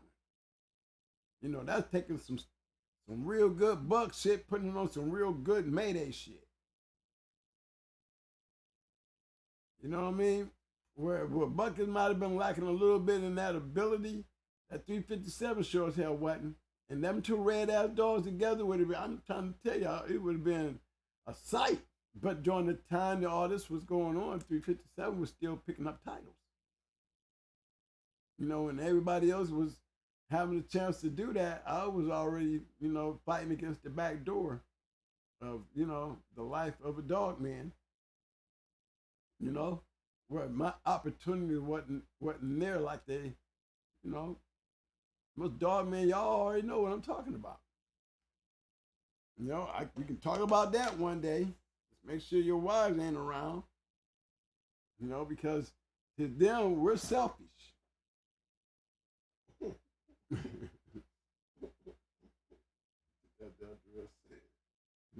Hmm?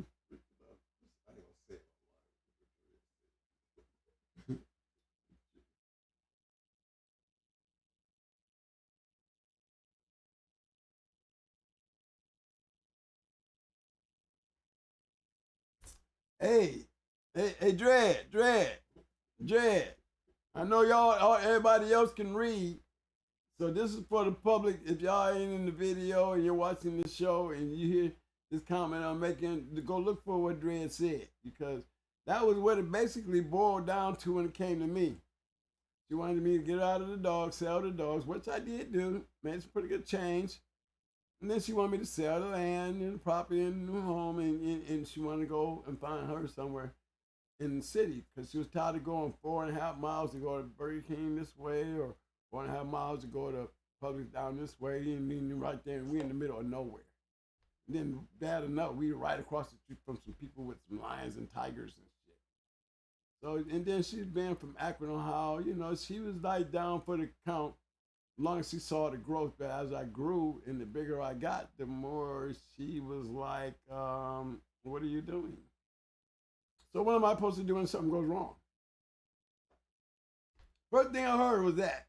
What am I supposed to do with all this shit if something happened to you? Okay? So you're right. Right now I'm currently single and after 16 years and don't feel one day of loneliness because I still have my dogs. I still have them motherfucking dogs, okay? Now, I don't know. Them dogs has always brought me through, you know, them times and moments where you just gotta let them go, man, because shit, the dog always gonna be loyal to you. You know what I'm saying? That's one damn thing. You might have to stop his ass a couple of times, but he ain't gonna call the police on you. All right? Didn't do what he needed to do, you know what I'm saying? But he ain't gonna call the police on you. Okay? But, you know, hey, that's why he still got a home. He gonna always have a home. You know what I mean, fellas? We're gonna get away from that one, because I don't want nobody's wife getting mad at me. Dear, I understand your frustration. I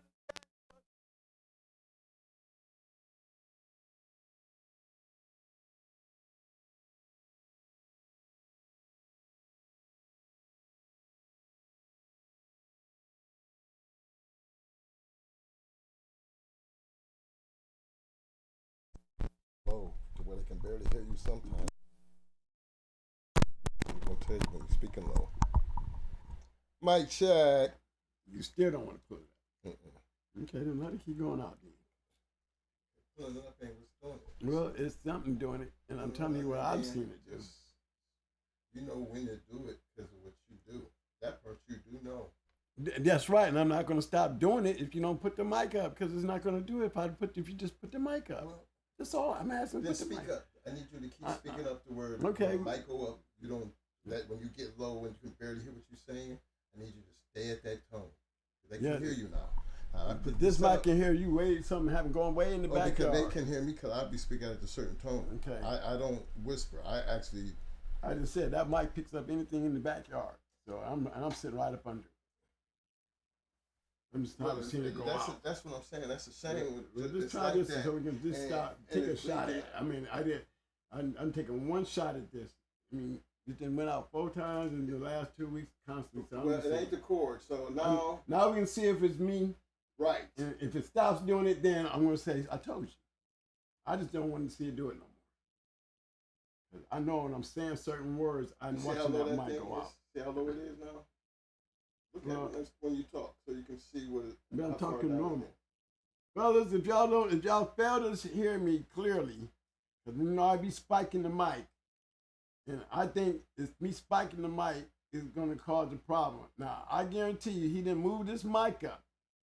Now, if this mic goes out anytime after this, then I will never say anything again. Something that's going to help you out now. If you feel like you got another way of doing this now, no, I just said just set the mic up. I mean, it's up. It's up. Now, I just said I just wanted to make sure. I just wanted to see if it goes out. 70 shows in, and this mic been up and down, up and down, and up and down. 70 shows in. And this is the first time. It's got a new chord on it now. 3 shows. So now we just gonna get you under control here, so we can get you. So we don't. I'm gonna talk the way I want to. Stop hitting the table. And stop screaming. Set the mic up, and I'm gonna keep it doing that and doing that, and I can trying to be me. I don't mean to do it, but I'm just doing me. Okay. So. All right, guys. Hopefully this mic don't go out now. I definitely want to prove this. It might be me doing this. It was because the mic was too low. So hopefully it don't do it anymore, and I can talk the way I've been talking, and we can stop the mic from going out. The real Kunta bread. Who got the real Kunta bread?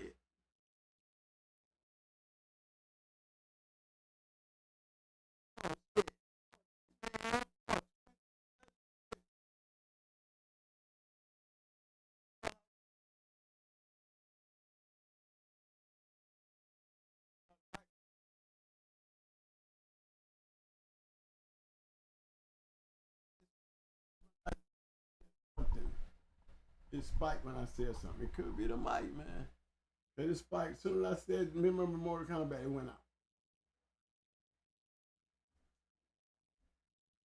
I'm ready to slide down this way or something. Every time what I was saying, y'all, remember on Call of Duty? You know where they got that legendary, but you got them different levels of legendary. You know, even after you make legendary. Well, I think I'm at the beginning end of the legendary, because I don't believe I'm nowhere close like Abrahams or McNasty or you know, Hardcore or Great Kennels, Stone City, Southern Kennels, Strictly Business.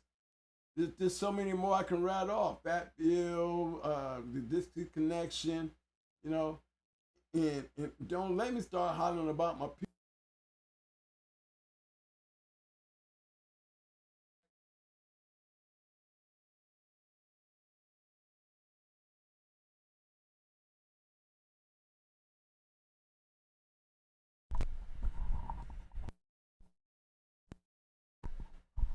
Like this.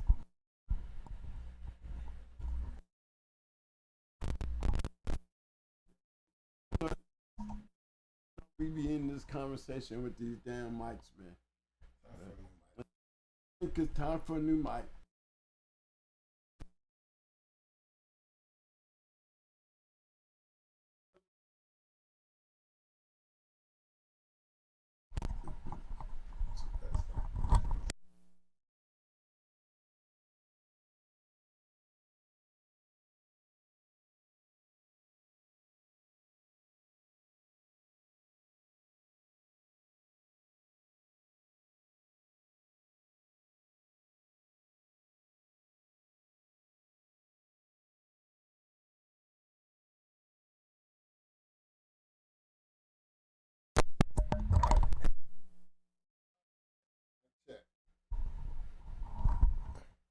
about that? Mic check. 1, 2. Mic check. Maybe it's time for another mic. What you think? Yes, new mic. Because the shows, man, look, Rudy Kennels said, yeah, the mic check. Okay, fellas, I think we back. Dreadlock said his wife sitting right there next to him, laughing and shit like a mug. Dreadlock, boy, she learning a lot too, though, man. Okay, I'm gonna tell you like that. Well, look, man. Now, I ain't gonna get into no figures in our show days, but I'm gonna say this. Don't never let your woman know your budget when it comes to your dough. Especially when it comes to the dogs. Man, look. My girl did a little account move on dog food, y'all. And medicine. The upkeep, she went to digging in on that. Man, let me tell you something, man. Boy, that didn't cause a problem in the household. You know what I'm saying? I mean, you can get a whole lot of hair and nails done with the budget of taking care of y'all. Y'all know what I'm saying.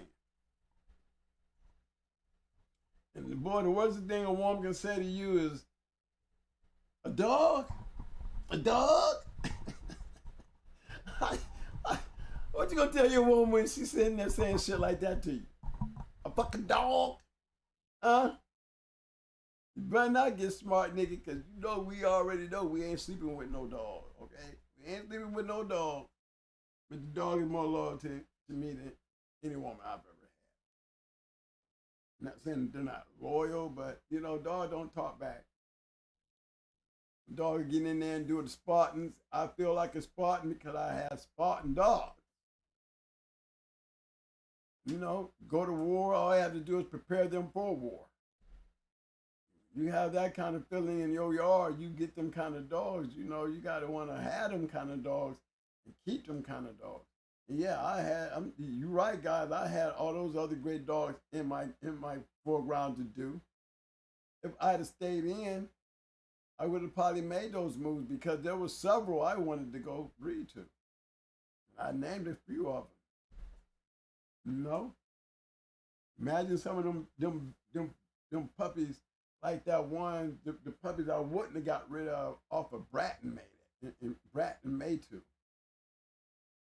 How much more mayday do you need? No, I would have been out crossing like first bus. No one can't go wrong with this one. Yo, I had puppies. Yes, there were puppies. The guy who bought Bratton and bought all them damn things. Yeah, every single one of them. And I wish I would have had them back then. Now, I'd have been trying to come up with me some whole new line of shit. I ain't gonna lie to you, take a triple bred Mayday dog and what you gonna do with it, twin? You know what I'm gonna do with it? I'm gonna go breed that shit to something that ain't got no yellow, no red boy, no Jocko, no Patrick, no nothing. I don't want it to have none of that. No, I wouldn't care if it was Banjo, whole LG line. It wouldn't have mattered to me as long as it was a winner. It had winning in his line, in his trait. You know what I'm saying? That's the key to making that ultimate breed. I never got that shot to do that.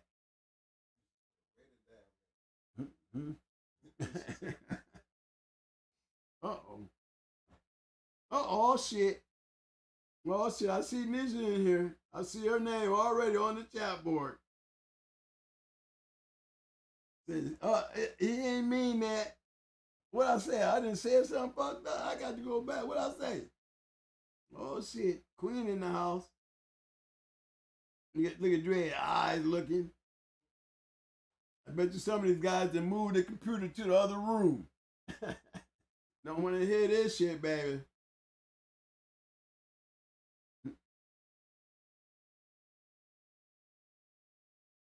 Yeah, Garland. Lefty was another one. Lefty was another one. Now, he let me down though.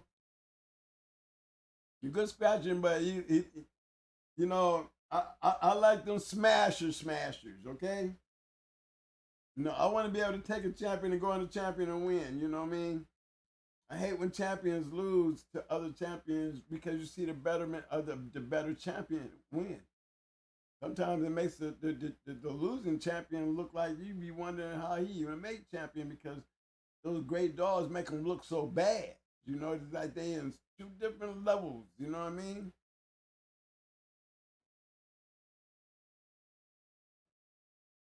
Yes, yes, we do.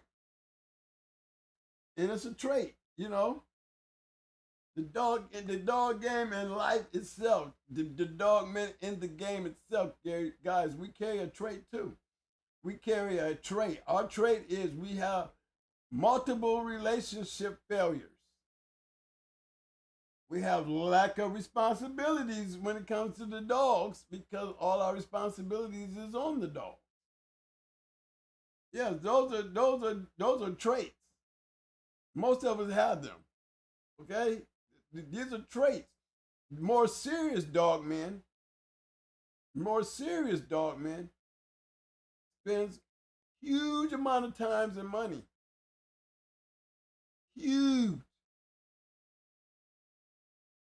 Well, bet their life on a dog before they bet their life on their wife. Now, what that tell you? What that tell you though? And it's a fact.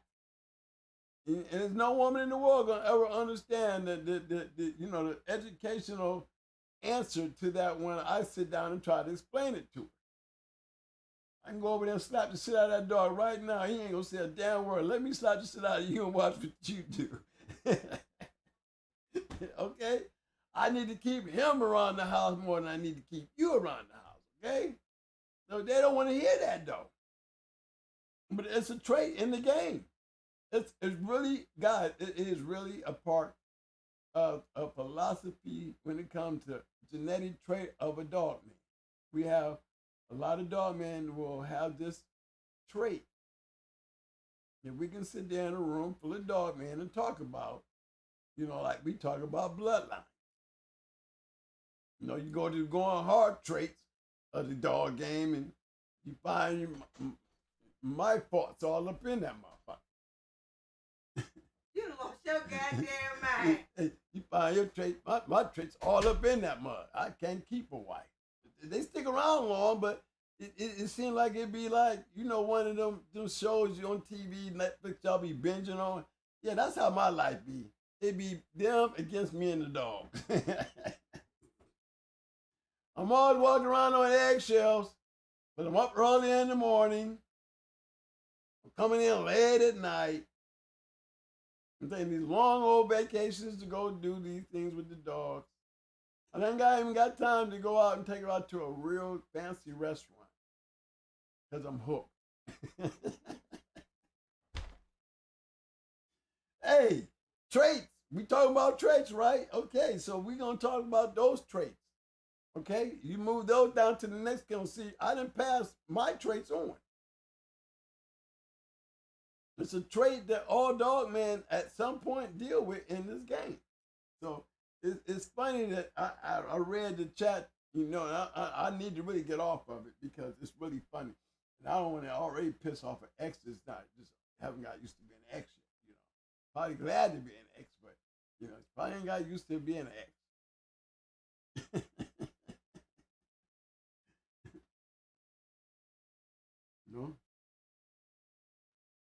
Mine loves the dogs as much as me. Well, you know what, guys? When a man say I do, the closest thing to a man's heart is a woman who loves their dog. Okay, and I'm pretty. All mine were dog lovers, I guess, after being with me. My ex-wife, it's my other ex-wife. She was looking. She wants one of the Malinois. She wants. They're gonna be hard to handle. But she said, you know what? I want a Malinois because I don't have to go far to get the best trainer that you can ask Did you hear me? You didn't hear that? Yeah, the ex-wife, she wants to get a shepherd or a Malinois. She wants the one that she feels like. Which one do you like?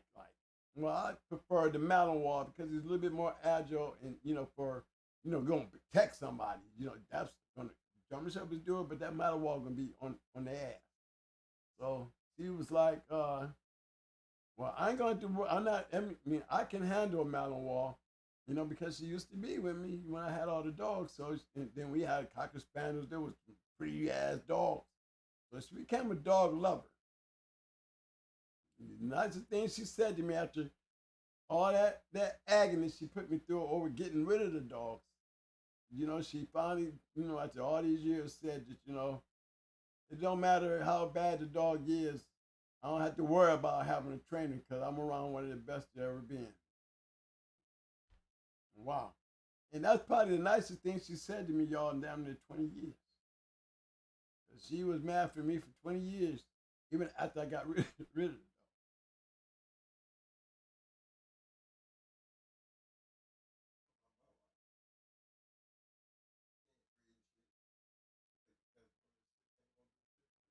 Oh, yeah. Yeah, Mike the one.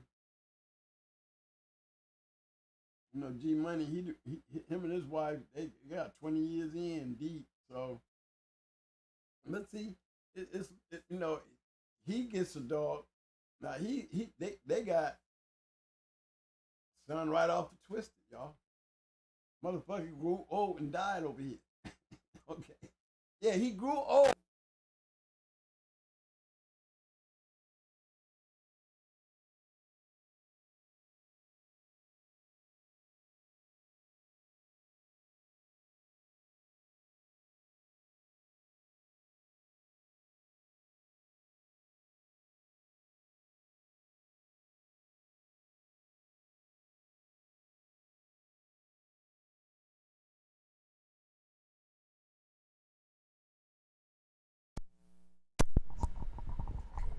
20 years in. Okay, yeah, after 20 years in, they've been, he had a dog right off of Twister, and that dog had one litter. And he grew old and died here at Mike. Yeah. I mean, how many years was it? 13? He died at 13. 13 years and he only bred the dog one time. Off of Twister now. His little mate sister is the mother to a lot of those young dogs that I had that got confiscated. Yes, she was the mother to a lot of those dogs that was bad as hell. She was the mother. Yeah. Yeah, he was one of them. So his wife, she's pretty good with him.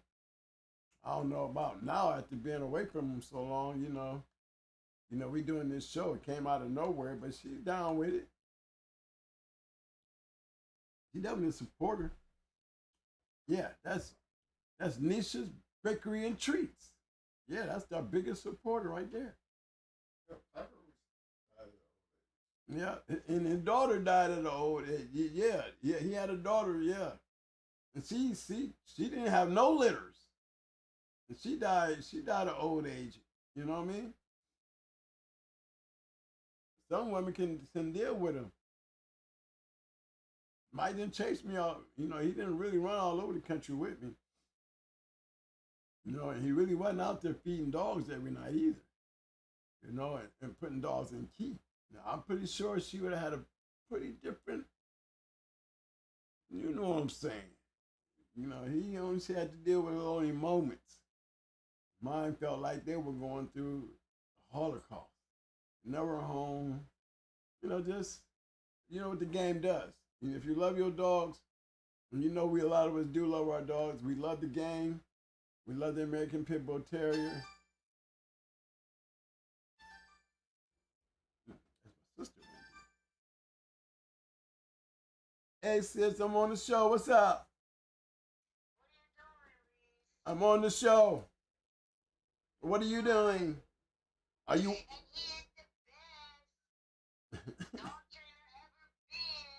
Aw. Which one is this? What? This is Maurice. Which? Music? Which one? 'Cause you a jack of all trades, like daddy. Yes, I am. How do you on the show? Are you watching the show or something? No, Oh, I'm you not just shot. on You the just. show. Oh, okay. Well, see, I'm in the middle of a YouTube show, little sis, and I'll send you the link when I'm done. Right now, you're on the air. Where's Selena? Tell her to send me a link while you're on the air.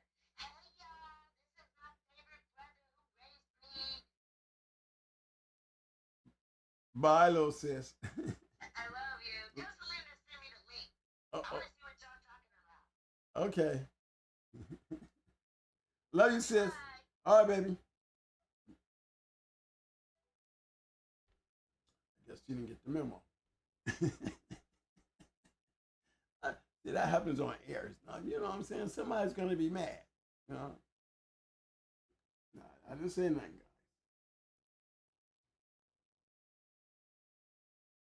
guys. But I'm going down through here. I'm liking a lot of the stuff that's being said. Engines revving up. Yeah. It says Mike snap in and turning again. Yeah, this mic been acting up. That man got the peace sign. Say, okay. I like that line. I like your emojis, man. I can always read your emojis. I like that.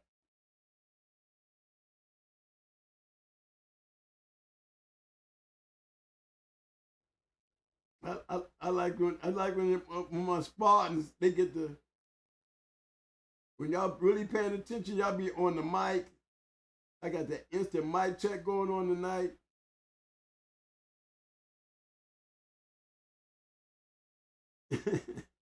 My man Robert City said, "Niche as bad as I am over here on eggshells for him." Yeah. Oh, look, Robert City said, "I heard that door shut." Oh man, y'all. Okay, guys, I'm reading the chats. They got their wife coming in, 14-time winner.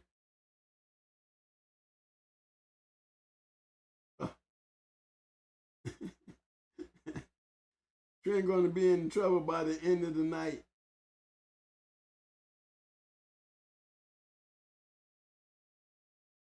They said, you're going to be like pro in game and shit. No, man, we don't run things like that, man. You know. No, she got a little bit more lady to her than that. I ain't saying nothing that cruel now. Oh, she can pop off. She's a Spartan. She's a Spartan. You know, you been around a Spartan woman, huh? You seen that show? Oh yeah, she got that trigger too, boy. You better look out. She shoot quicker than me. The hell. Oh, she definitely a Spartan now. You got a Spartan wife, she can ride a lot of shit. And evidently she has done that for a long time.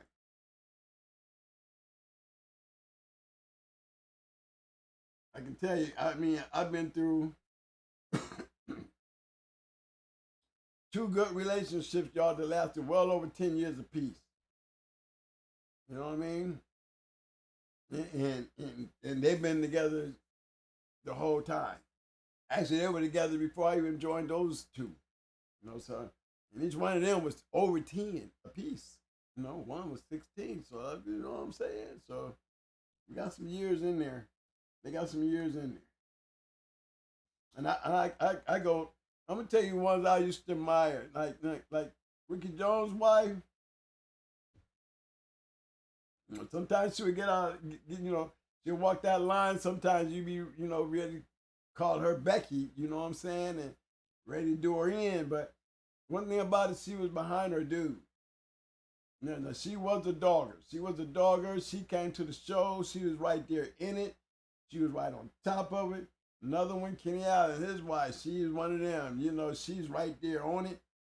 You know, and that's the women of the game. What about the women who gets down in there and get dirty with it? You know what I'm saying? All shout out to them.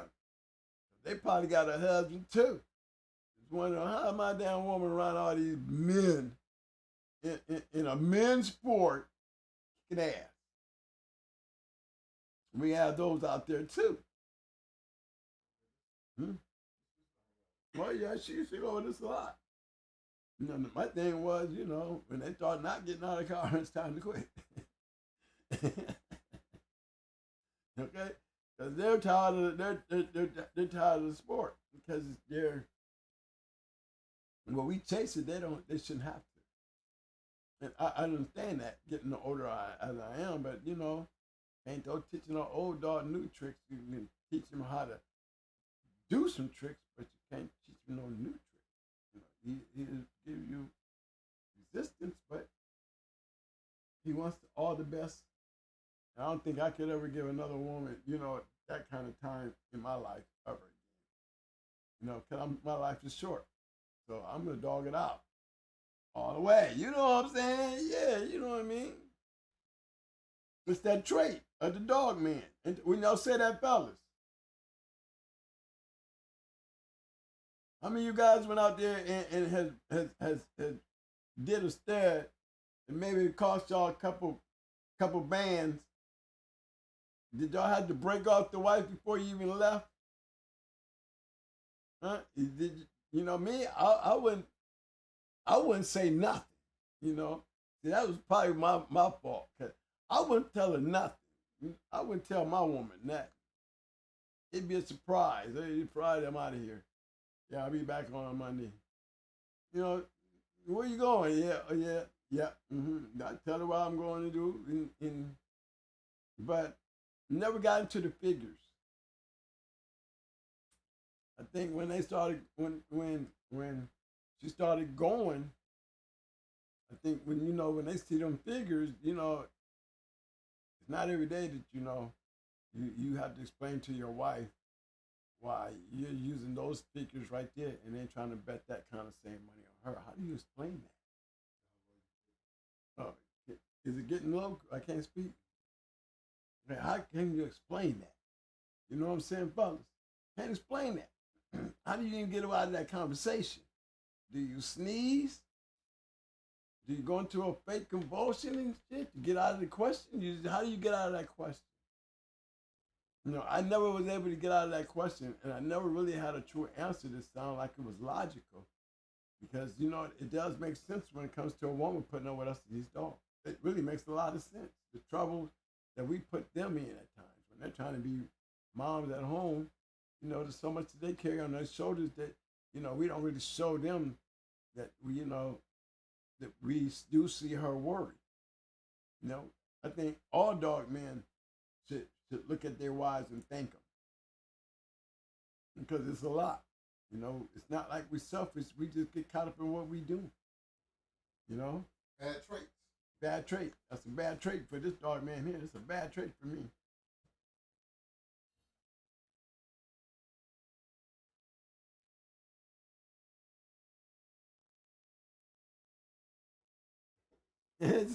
Just say I'm just steady digging myself in a deeper hole. See what I'm saying? See, and she understands that. I'm glad she do. And sometimes she just look at me and shake her head. What? What did I do now? Because I am a dogger to the end, guys. Y'all wouldn't believe it. Here's White Bear didn't like the dogs, but she sure could cook some fried chicken. You know what? My girl used to love the dogs.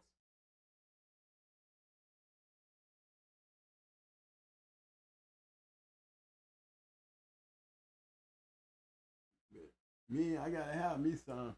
And good traits when you dealing with these dogs, and we talking about traits in these dogs. If you ever took a trait, let's talk about the bad trait. Like the Zebo dogs. Did anybody ever hear the stories of Zebos coming up with man eaters? Or like when we have BA in blood, right? Where in the snooty line did this crazy dog, this man eater, come from?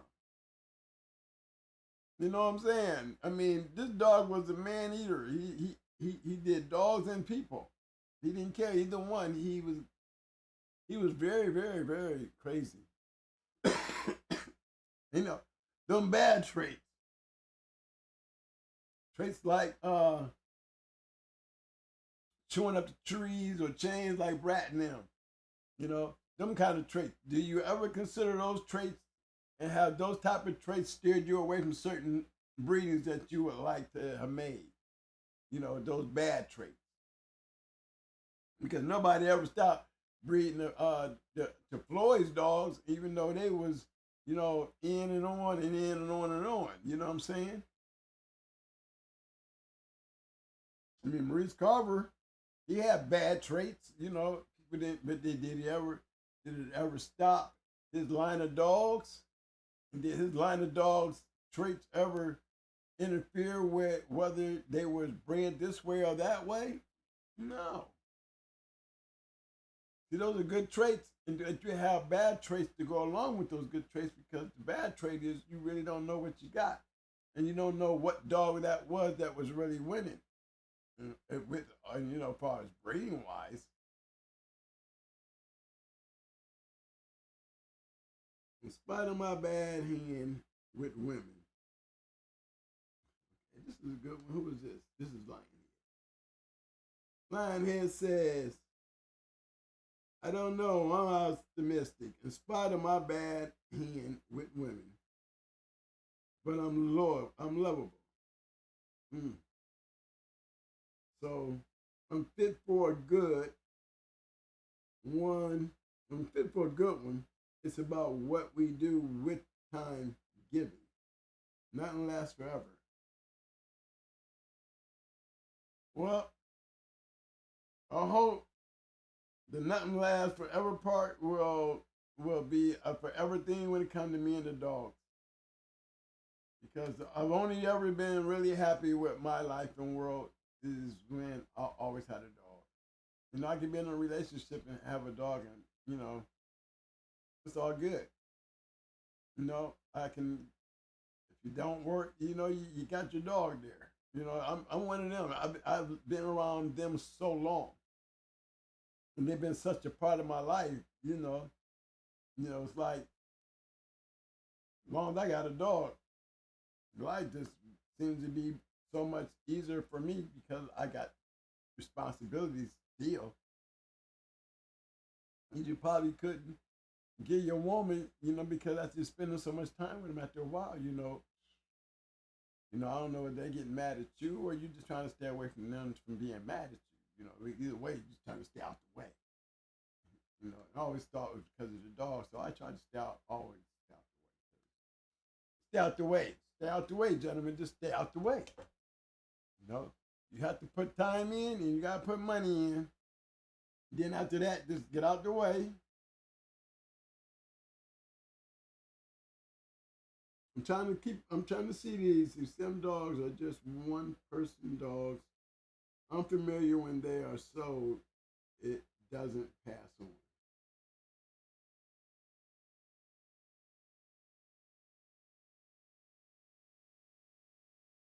Yeah, that's true. Because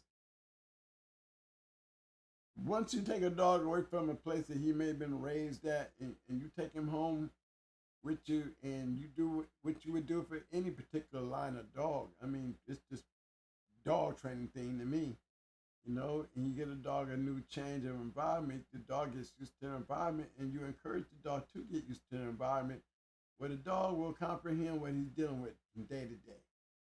And as they deal with things from day to day, they have pretty good memory, you know. And if you're doing the right thing, they forget about the old and get into the new, real easy. You just got to show him that you can love him, if not better, more than you know where he comes from, or he's still just as comfortable where he's at than where he was, where he came from. You know what I mean? Now, I'm looking at the chat. Somehow we didn't got off the the genetics in the traits, and we got into the women in our relationships. And I don't think. I mean, I'm glad that we're up in there because I salute all women who deals with a dog man. I do. And it took me many years and probably broken relationships that I probably would go back and apologize to every one of my baby's mamas. And probably girls that I was in relationships with and didn't understand why they was complaining. You know what I'm saying? Because in my later years now, you know, when somebody start playing with the ticker and stopwatch, and you feel that hourglass is losing sand, you kind of make you a little selfish to yourself. You know what I mean? When I say selfish to myself, it makes me stand outside of me and my way of thinking and the way I am and put together and step out of that and step out into other people. Like, you know, maybe they don't see what I live.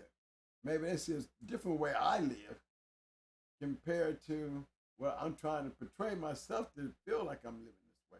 So when I step out and I see some of the things that you guys may be going through when it's, you know, when it comes to y'all, you know, it's just good to kind of really, if you don't do nothing else, acknowledge it. You gotta acknowledge it, you know. My kids is all grown and they love me and they, you know, they probably got the dog man in their blood, but you know, the one thing we all had to acknowledge was, you know, hey, you know, your dad was a dog man and he did dog things and that was it, you know. I could have probably been a better husband. I think I was a good husband as far as being a dog man husband. Don't let her say nothing because she probably feel different because there I go again saying dogs, right? Dogs. Hey, you know it, my man. You know it, fellas. You know it. 100.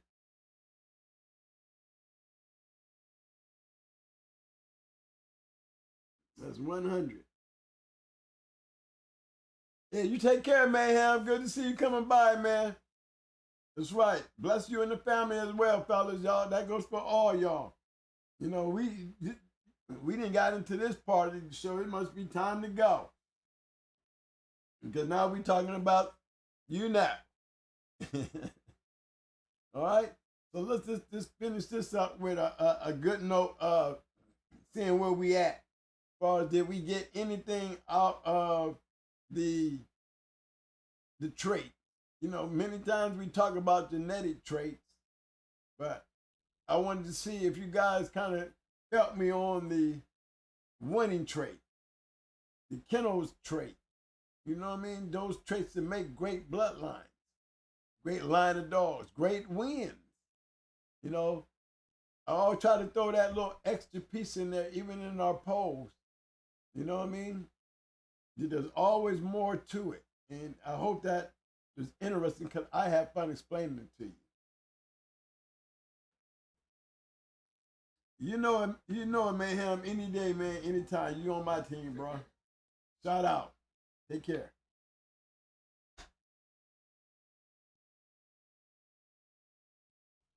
Yeah. I am so happy the mic is being nice right now.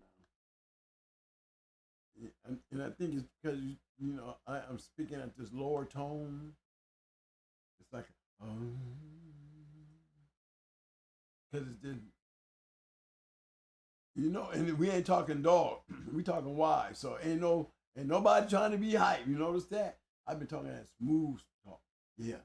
You know, when I'm talking dog, I'm hollering. You know what I'm saying? Y'all know what I mean? You know what I mean? I'm doing this and all that. And, you know, we get talking about them wives. Look at me.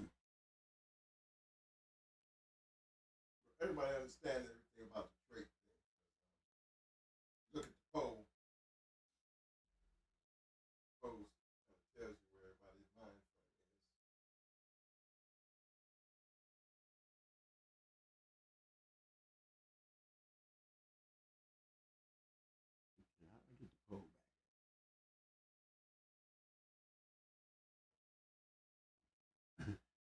I can never get the stuff to work for me. You know what I mean? I'd like to see the poll. Hey, fellas, I tried to take a peek at the poll, but I can't get the poll up for me right now. I can't never pick the place where it'd be. See, that's not a poll. That was pimped by you. Okay, so let me get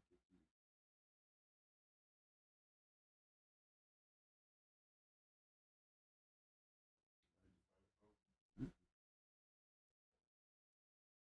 I'm trying to find the poll, fellas. Anybody got any numbers? Go CNN style.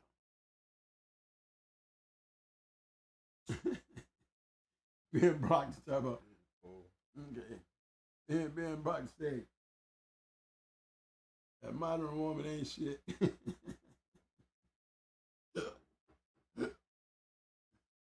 Oh shit. Are we on the show like this? Yeah, we are. Hey guys, can y'all see me?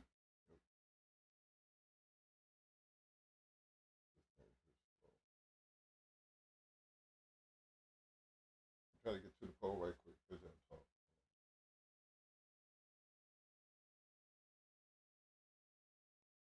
Last time I checked, it's at 93%.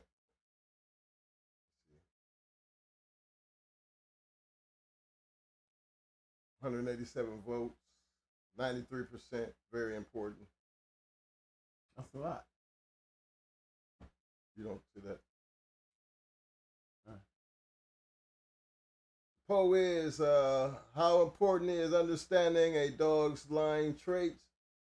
We have 93% on very important, somewhat important at 5%, not at all at 1%, never thought about it at 1%. That's out of 187 votes. That's a lot of votes so far. So, very important. That's almost self-explanatory. It's the never thought about it. You know what I mean? Or not all that important. It's kind of questionable. You know, because again, if you ain't thinking about the traits, I don't know what the hell you're looking at. So we just do these kind of polls because it's one of them things that, you want to get a temperature check on how people think. We all knew we're going to get a lot of the 93%, but it's just still amazing that never thought about it and not at all. There's still some of us out there. So, again, appreciate everybody for taking the poll. But again, these polls are just meant to get a temperature check. We're not picking on anybody or targeting people. We just like to know where people at. That's all. I like throwing them curveballs up in there.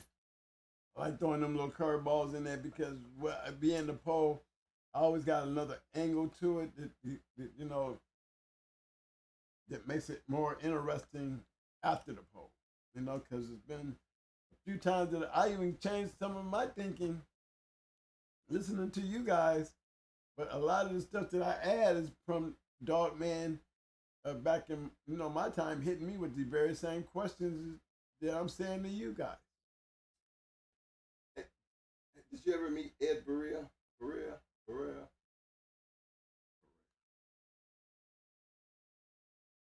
I seem like I know that person he's talking about. Garland wanted to know.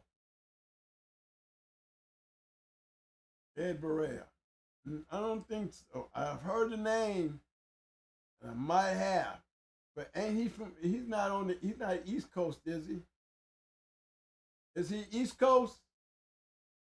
Not too many guys I met from the West and the Mid.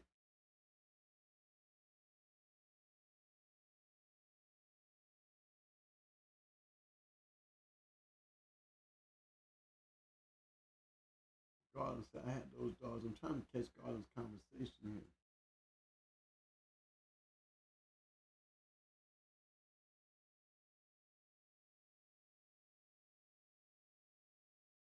And the brother said his wife told him, you love the dog more than you love me. I heard that so much, fella. I made it part of my Webster dictionary. What's the meaning of you love your dog more than Your wife is pissy. That's all. She's mad.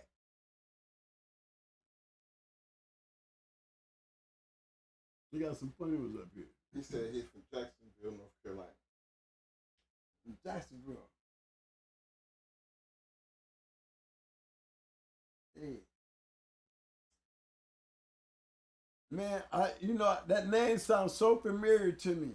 He might have been that dude down there when we went. But we was down there in Jacksonville. I know we met a few guys at the Robinsons. If they ever been to the Robinsons, that's probably where I met him at. The Robinsons was in that Jacksonville area. And I met a couple guys that was doing, messing with the dogs during that time, just going through the Robinsons. So his name sounds familiar. I mean, really familiar.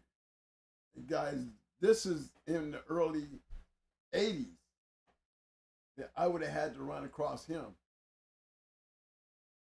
Cause I moved back up into Ohio around 86, 87. After being down there, since damn near 80.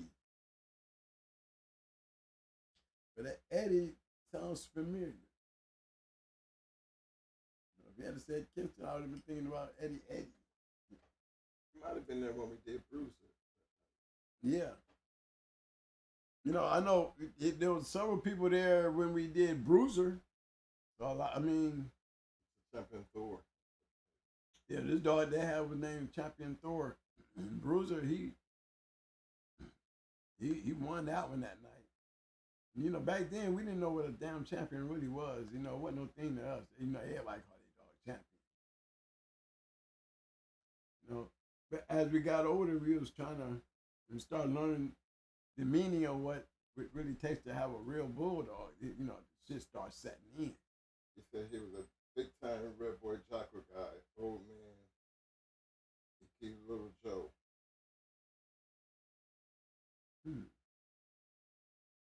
Red Boy Jocko. See, it wasn't really heavy in North Carolina like it was in South Carolina. That's for damn sure. Red Boy was right out of North Carolina. See, that was upper state North Carolina. And if he had them in Jacksonville, remember Perry Powell used to live down in there, so it wasn't like they wasn't getting around. We was just, remember Tate was Red Boy Snooty. That was early in the game. So you're right, Red Boy was prominent down there in the Carolinas. Definitely was prominent. I remember Champion Tate. He was a Red Boy Snooty dog. But the Red Boy dogs really started showing to me the early stages of dominance, and I ain't saying dominance like took over the game, but I started seeing a lot of those fast kennels that was used to going in beating up people real quick, started losing with their two-time winners and champions, and a few grand champions lost their titles from being beat by these game-ass dogs. And these dogs just so happen to be Red Boy, had Red Boy. A lot of them yellow dogs went up north and started stopping a lot of shit, y'all. And I mean, a lot of Boyles shit, because a lot of guys was getting the Boyles dogs because they was pretty rough, And, they started suffering their losses with that gameness. Yes, them dogs started becoming up in there. They were durable.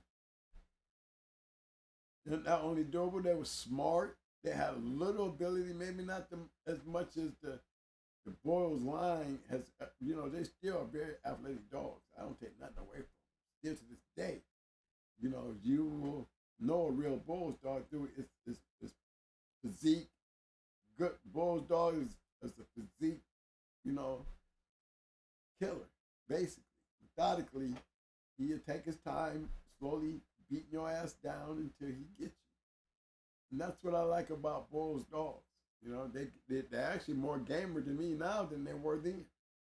Because they're making good crosses with game dogs, and they're making the dogs better. And these ain't the same Bulls dogs of the past. Dogs that I noticed of, the upcoming future that I was in, where these dogs were starting to be very game. You start putting killer and gameness in the same sentence with a Bulls dog, you got trouble. Because that's one of them lines that can easily turn into a made AG cross type shit.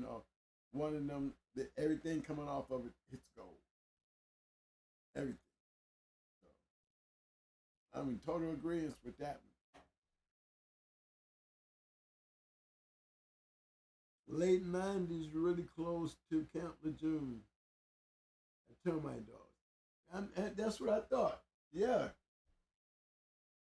I said, he's down there around Perry Powell. Yeah, because Perry, we seen Perry a lot when we was down in there. And that's probably why I know him, because that name sounds familiar. Yes, we were stationed on Camp Lejeune. That was our home spot. I mean, we lived in Jacksonville, had a lot of fun there because we were stationed there. And Termite was basically the first dog that I knew of that was a black person. Termite. I mean, all the other guys that we had ran across that were black dudes, they didn't have a champion. The champion, Termite was the first champion that I actually got my chance to see that was owned by somebody black. First black guy I seen with a champion was Perry Powell. And Termite was that champion. And actually, me and my partner, he bred the Termite a couple of times. He probably wouldn't have much nice to say about him, but one of the litterers got, somebody actually broke in his crib and took the whole litter. But yeah, never really had a true chance to see, what the best of Termite. I watched him through years, and seemed like the breedings of Termite got better. Because Termite came out of nowhere, y'all. I didn't think Termite could produce shit, but he definitely showed up in a lot of dogs.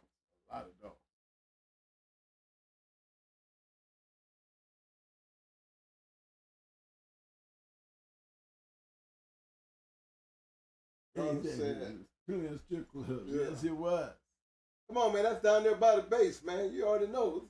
A whole bunch of shit down there by the base. By a Marine base. They was trying to keep us out of Jacksonville. We started taking over the city so bad.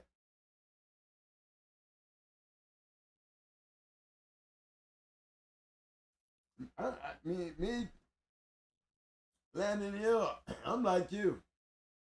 I don't care what line of dogs it is. I don't even care what kind of breed it is. Just be good at what you do. Be good at what you do. It's very important that I have a dog that's good at what he does. His imperfections has no concern of mine unless it needs to be addressed. But outside of that, I'm like you. It don't matter what kind of dog it is. They are doing what they want to do, doing what they're supposed to do, and you being a dog man, know what that is. You can't beat having a good dog. That is real. Yeah. I don't know, man. This medicine, it is. I've been dealing with some real crazy stuff, guys, on this new medicine. Eyesight is going to berserk. I gotta get back on here. I could be sitting here talking to you guys, and one, I can't really see the chats because I can't really see. But after a while, the lights, because of my eyes, and it seems like it's doing that little thing to go to TikTok thing. Now, even though it's not one sitting in front of me, the brightness of that light and me blinking is looking like TikTok, and it's like it's like making me feel like, I don't know whether it's vertigo or maybe I'm just tired, but it's really doing a job on my eyes. That's why you let me read the damn chats. I don't know why you keep trying to monitor them. I got them. Yeah, 'cause I can't never read them. Because you can't never read them. Everything's just jammed together. I can't really see what. Then there's dead air. And then you got dead air space when I'm doing it. When I go into the computer, I can't really see it. So you see me all down here doing this, guys. I can't really see it. And then I don't like doing that because I call it dead space because I'm doing something and not addressing my audience. So it gets to be hard, trying to do these shows and That's why I'm going to take the chat back from you. yeah, he needs to take the chat back away from me. Because as soon as we put the chats on, mics start messing up. I can't really read the chat, so I can't, it's like I'm taking too much time doing that. And I just don't like doing the chats. I like him having the chats and where, once I get to talking to you guys, that there's some things out there that y'all saying that I can't see. The only way I get that information is, he passes it down and I'm telling him, hey, it's time for you to jump in there, man, and just handle those chats. When you hear his voice, I know he's letting me know. He's telling me what y'all saying. And that's why it's important for him to do that. You might not see him on the screen, but he's basically talking to all of us. But he's really talking to me because he usually tell me something or speak on something, either to get a response or to get notification to a person that we heard. You know what I'm saying? That's why I be trying to tell you I'm going to use them super chats because they be moving. And he go to talking and he don't be giving up no breaks, so I got to find a chance to get in. But I will always stop him to address the super chat. So appreciate the ones who do the super chat. But we getting to that time of the show, fellas. You know what time it is. If y'all enjoyed the show tonight, conversation, I need them thumbs up, thumbs up. Thumbs up, thumbs up. Muscles. Muscles. Muscles. Hey, fellas, I need some roses. I need roses. Roses.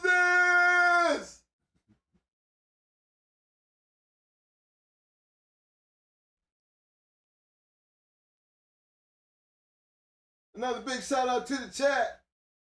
Another big shout out to the chat. Hey, fella, don't forget to hit those like buttons on the way out. I want to show my special appreciation to all the new viewers that came in tonight. And we're going to be doing our thing again Friday night. So, it's important. We're going to have a good Friday this weekend. I hear you, Rudy Kennels. What's up? No, sorry about that. I was doing a shout out to Rudy Kennels. Rudy. Mm. Thanks for that super chat, Rudy. Dre, you always showing the love. Appreciate that, hound. Appreciate that, fam. Hey, fellas, don't forget. Do not forget the Cash App that runs across the bottom. Anything that you choose that you want to do, we're going to appreciate it regardless if you want to give it down for 99 cents. It's not about how much you give. It's the fact that you do give. There's always going to be appreciation for love for anybody who takes the time out to do that. So we're always going to show the love for all the supporters. We have some big supporters in here. We want to give a special salute to you, fellas. But it's that time, man. It's that time, Mo. Yeah, it's right. What's up, baby? What's up? What's up? What's up? Thank you, guys. Thank you, as always, fellas. Thank you. Thank you.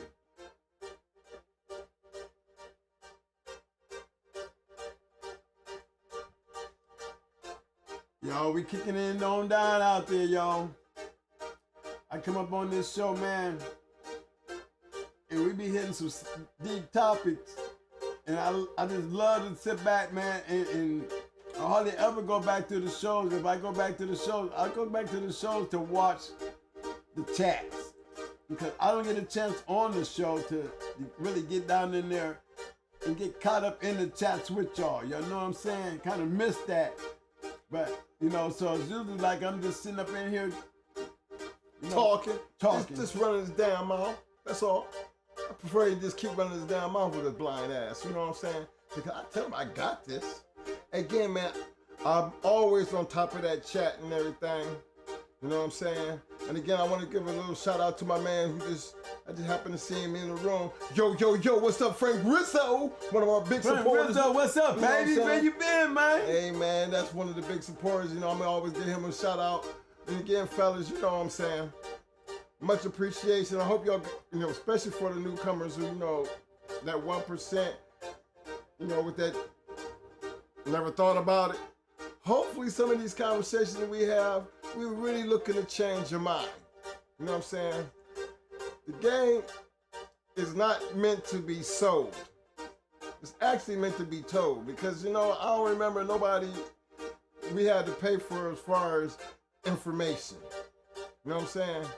There's some things that we said from the very first video about the integrity, you know what I mean?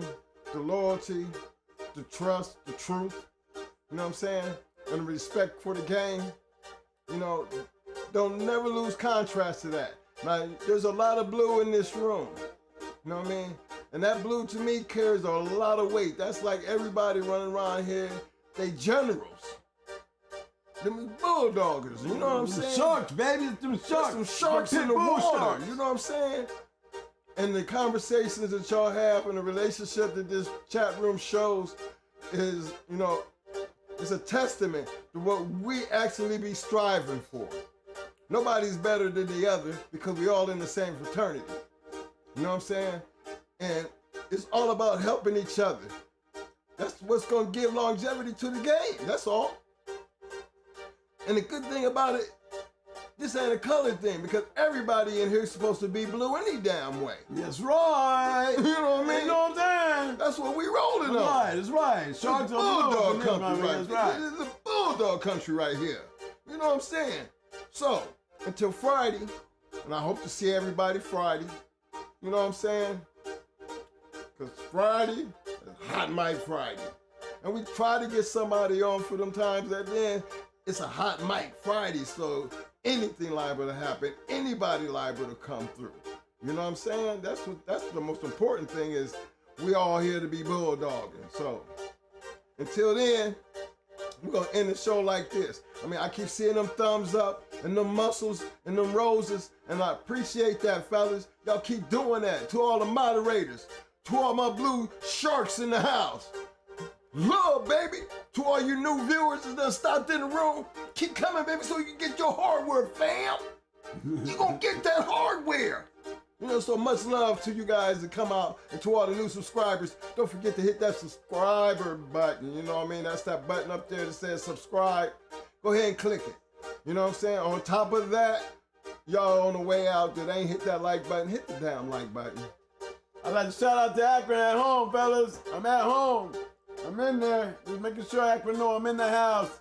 Love the hometown. What's up? Born and raised, baby. Born and raised. Always shouting out to the home front. But until then, everybody, you know you got to stay safe. And one thing, when you got to have one of them traits you're going to definitely have to have, man, it's just a must. To be a Spartan. Be a Spartan. To be a Spartan. You're going to have to always. You mean always. I mean always. Scratch the win, baby. You know what's up. All the All time. the time, baby. Keep it real. Because that's Love you what's going guys. to happen, that man. Love y'all, man. See y'all Friday. I'm out. I'm Yeah. going to the parking lot tonight, y'all. I don't know what it is. I'll tell you what it's going to be right now. Right now. Right now. Bring it down, bring it down.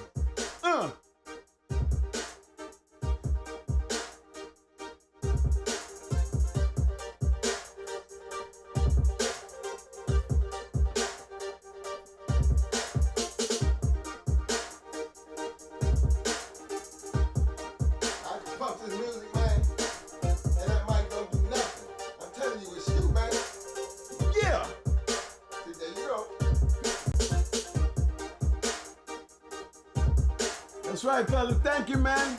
Thanks, fellas. I see them sharks. I see them sharks. I like that. I like that. I like that. Come on. That's right, y'all. Got a shark full. A tank. A shark tank. Going hard. That's right. Y'all gonna have me putting sharks on my shit. Representing our what we gonna call it? The shark tank. Going hard. Reloaded. I'm wearing sharks all on my sleeves. Shout out to my shark tank.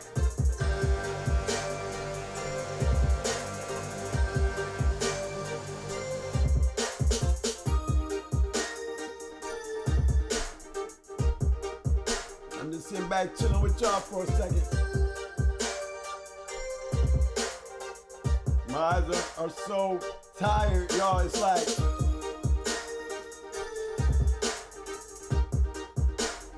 I'm just knocking to the beat right now. Y'all need to join in with me. Just pump this bitch right on up on the way out there.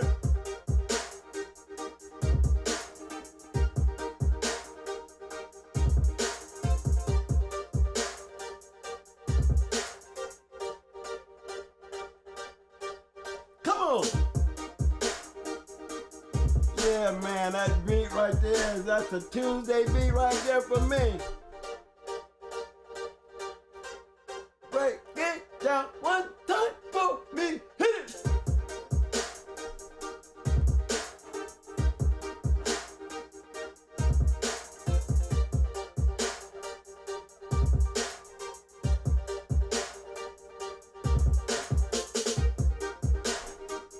Oh, that right. Oh, yeah.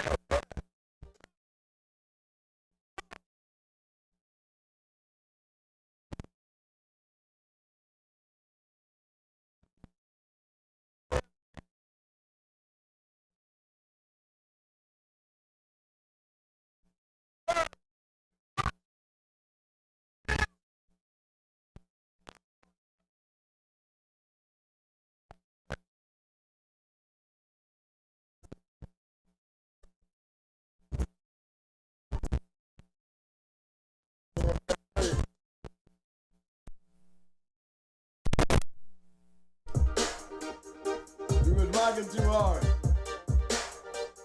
It's back. I'm sorry. Lionhead, good show, bro. I love the way you rock it, man. I love the way you rock that board, bro. Thank you.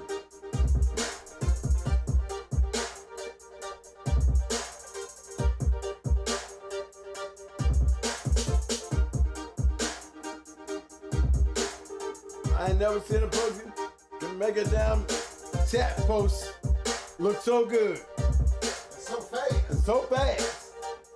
You're a bad boy, bro. James Jones, appreciate the super chat fan. When the hell on earth Brittany didn't take and bread the mayonnaise was a third dog on the list, you would have bread, red eggs. Yes, sir. I had her who I wanted to breed red eggs to after Mayday. Actually, y'all, the grand champion yellow buck. That's who I wanted to breed to. Grand champion yellow buck, the brat. You know, I wanted to go into Ozzie Stevens' yard and really lay down some dogs, y'all. I mean, Ozzie was one of the coolest dog man you ever want to meet, man, as far as being a dog man who didn't have no boundaries. He was just a dog man. TFB Freeze, what's up, fam? I see you, fam. Hey, thanks for that super chat there, Jimmy Jones. Yes, sir. Yeah, I would have loved that bread, red ace to yellow buck.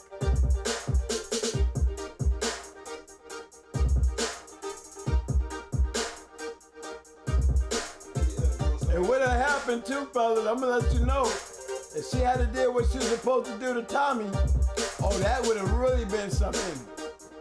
That would have really been something. I would have been breeding to a whole bunch of dogs out there in Puerto Rico coming through there like I did with her. You know, I don't think the sports guys thought I was ready for that. I would have probably bred the yellow buck before I bred the Mayday, to be honest. But I tell you what, I just ran in the Mayday first. I ran in the yellow buck after, you know, during my trip. But it was definitely an experience, y'all. My upcoming into this dog game to get me to this point right here, I would not take it back for nothing in the world. That's why I sit down here with you guys every Tuesday and Friday. Just living that life, not being a part of it, but just living it just one more time with you guys, man, just make it so special for me. You know, and it seems like it's just getting harder to do, but funner to do because y'all guys make it worth it. You know,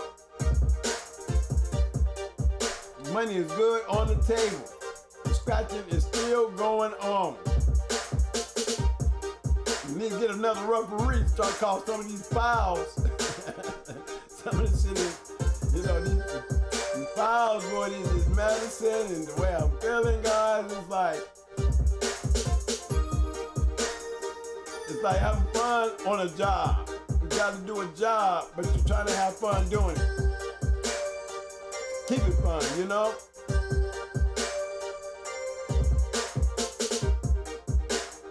I love this beat, though.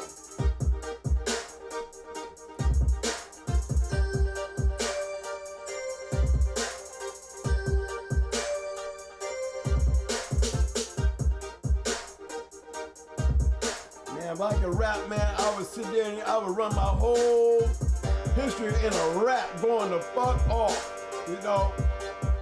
Oh yeah, I would be saying, if I could, I would. Doing it the going hard way too. I mean, I'm going hard.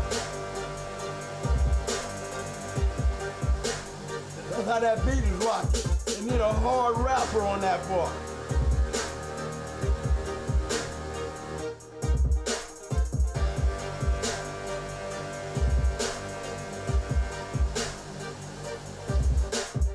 We love you too, Lionhead, baby. Every day, every show, man, you step up in here, man, and you just bring that thing to the show, man, and I really appreciate you, bro.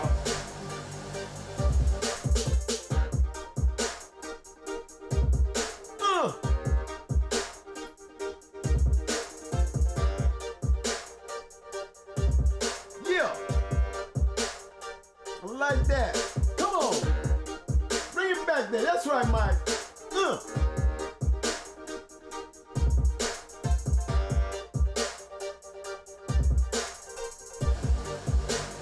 Yeah.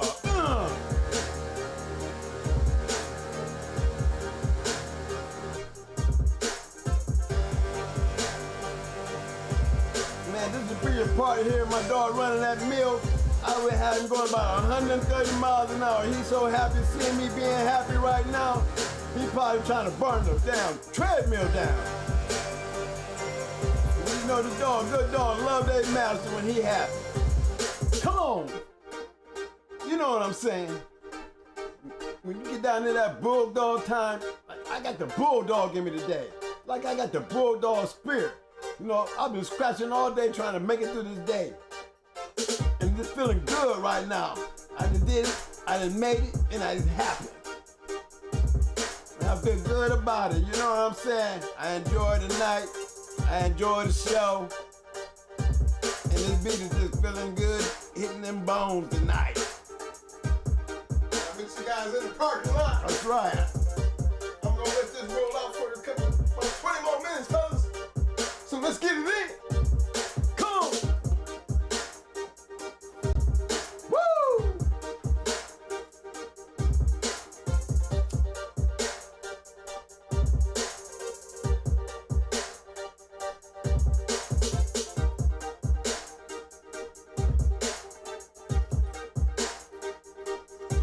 You know what I would like to do? I like to do a show, man, where I can get some of my guys to come up on here.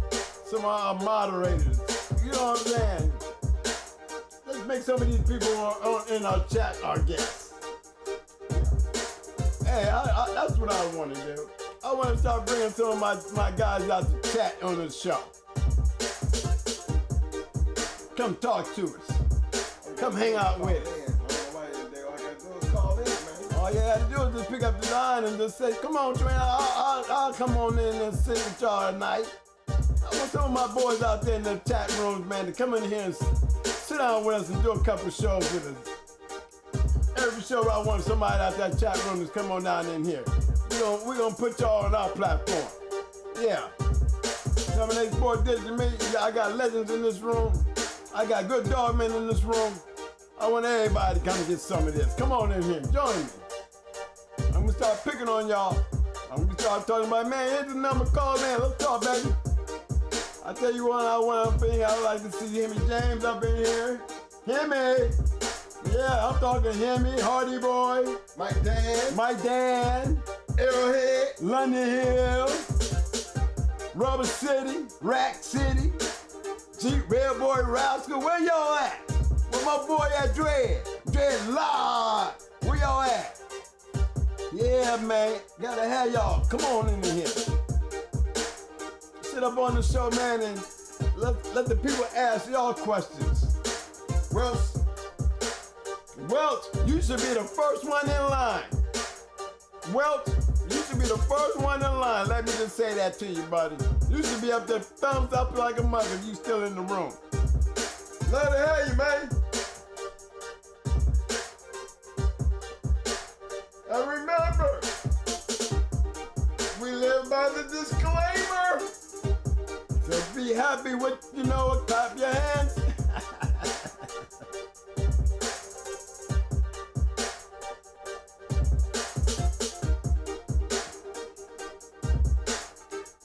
Boy, Tupac was around, I'll probably get the rap on this song in hour 1. Cause he been just, my phone! Okay? Yeah, you need a roughneck to do a rhyme on some shit like this right here. Especially talking that going hard shit. We got to really be going up in here going hard.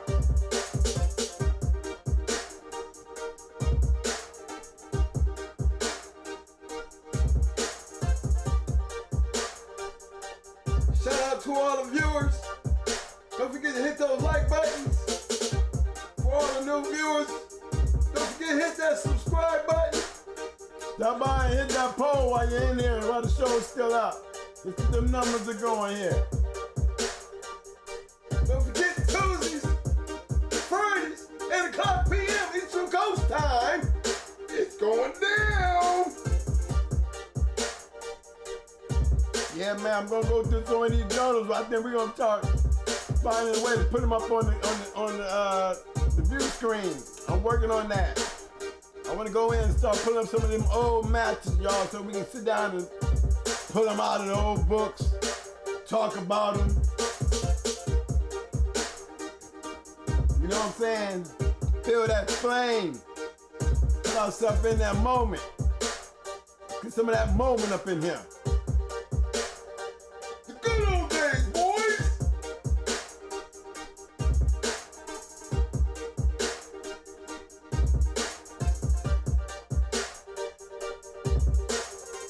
Well said there, Lionhead, well said. For all those who just viewing the show, go back and check out the chat. The love is sincere and genuine. We appreciate the elders for all y'all efforts to start a code of conduct amongst the American Pitbull Terriers of the USA soldiers. You know what I'm saying?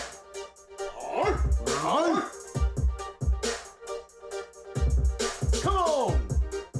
Thank you, bro. You're right.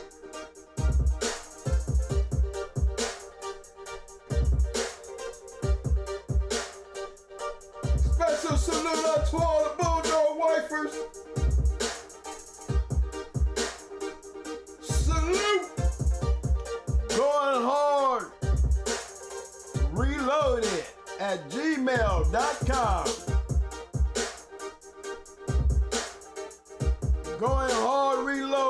gmail.com. There you go, baby. Hit me up. Hit me up, fellas. Hit me up. I'm reachable. I am reachable.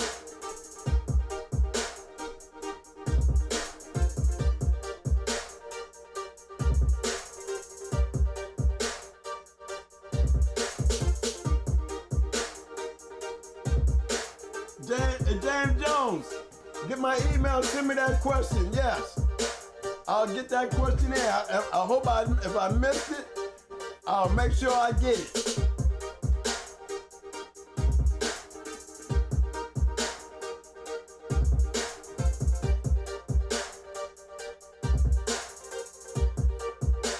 If you can, you got that email address that's going hard. Reload it. I'll make sure we get that in Friday, James. We'll start the show off with that. I guess the sound had messed up because I tried to get it done before we got done. I guess the mic had messed up about that time. But I'm going to definitely get that in for you, fam. And again, I appreciate you, fam.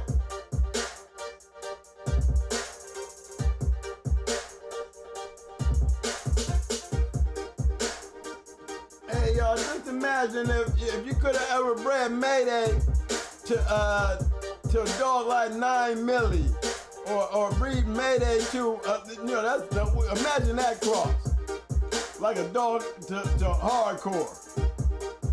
9 Millie, or Miss Nico, one of them kind of crosses. You know what I'm saying? London Hill, did you get that, fam? GoingHardReloaded@gmail.com. Again, that's GoingHardReloaded@gmail.com.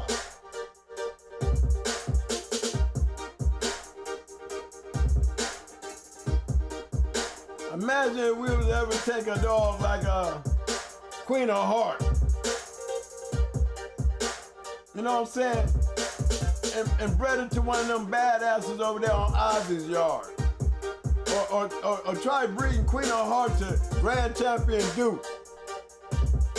You know, something like that.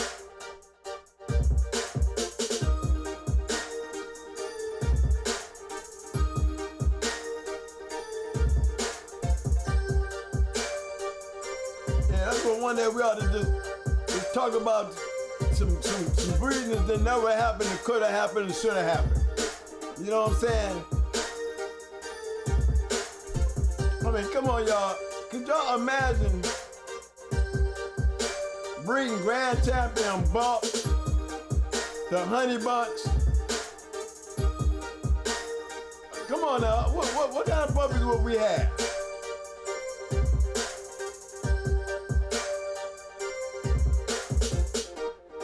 Or taking around breeding Grand Champion Art to Awesome Baby. Grand Champion Art to Awesome Baby. Okay? Try that one. From Shady Lady to Wacko. Yeah. Shady Lady to Wacko. Come on, y'all. Help me out here. Throw some more up in there.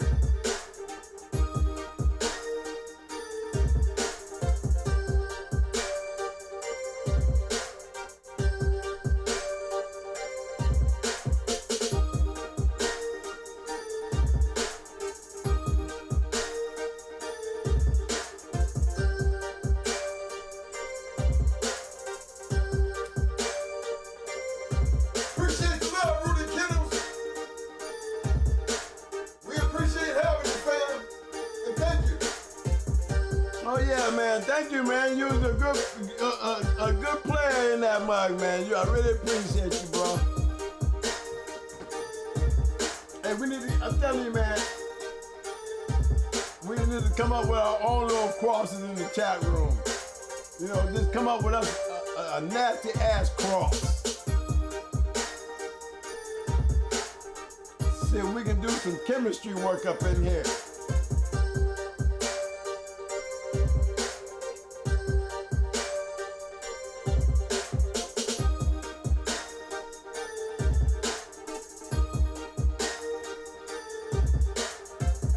I need to get on there and make my boat.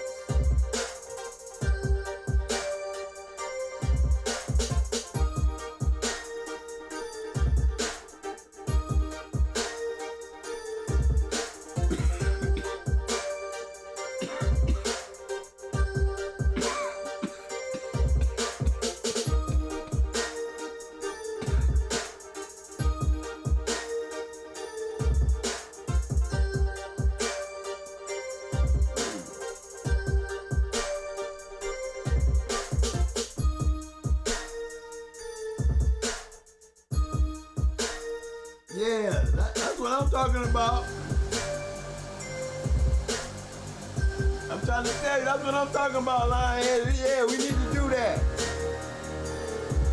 We need to do that. I'm gonna put me a list together too. I'm gonna make me a couple of them. Shoot them at you.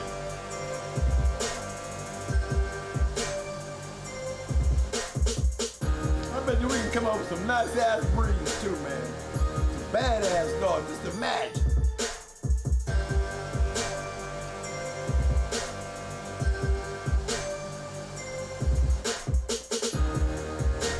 Shout out to you, Mr. David Jackson. Appreciate that, fam.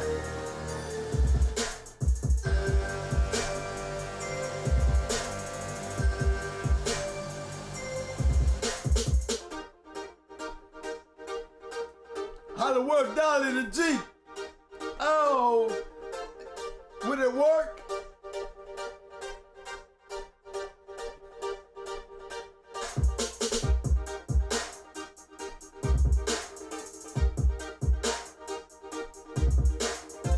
Wally's bully son to britches, Marlowe's britches. Wally's bully son to Marlowe's britches. What you think?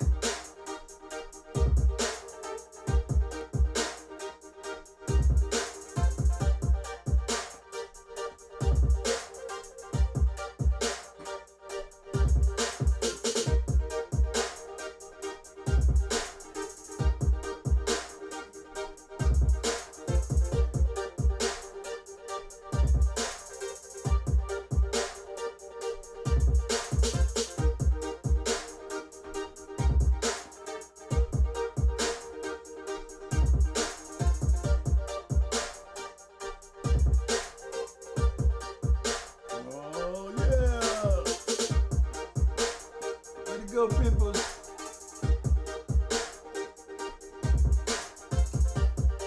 People stopping through. Just hit that pole. Hit that pole.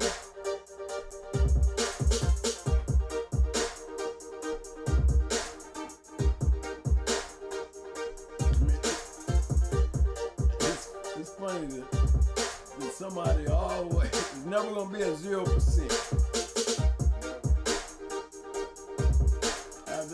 I have yet seen a 0%.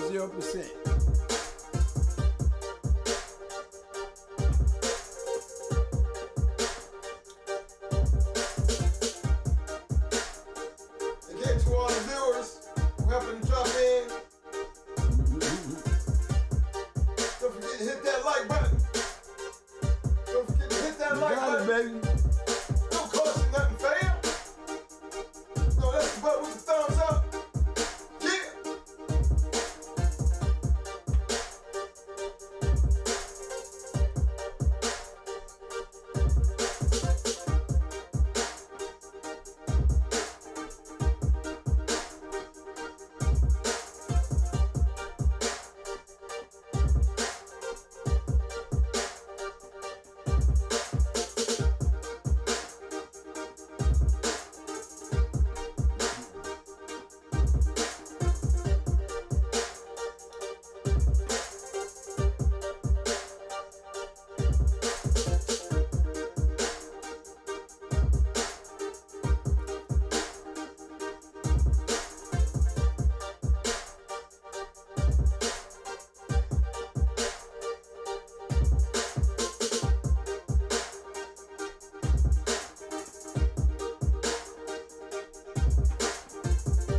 A good one right here, y'all. I got a good one.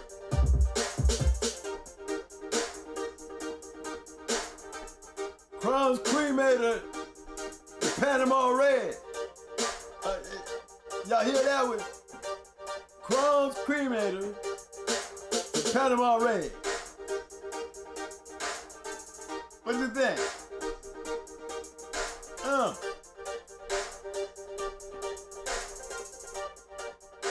I'm up in the kitchen, grabbing out some old-fashioned recipe.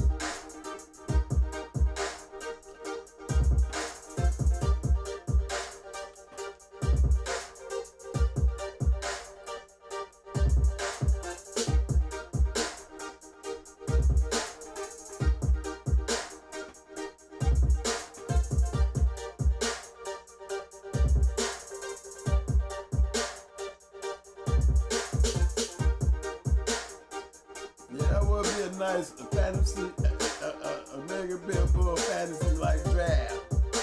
That would be bad, wouldn't it? No. We need to sit down on that one. I like that there, Lionhead. Might be Friday's cold. Yeah. Been outside.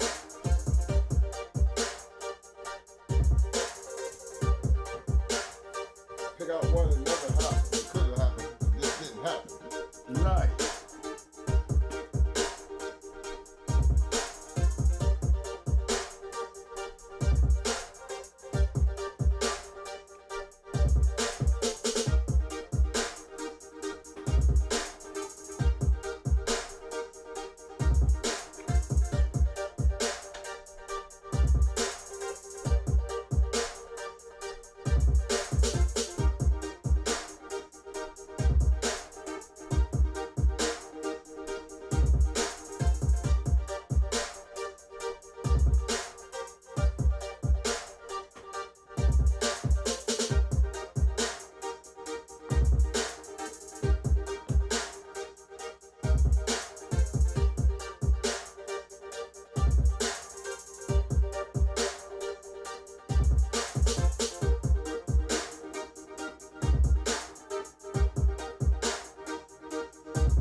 I see you, Mr. Lawrence. Welcome to the show, fam. Representing Rome, GA. What's up, fam?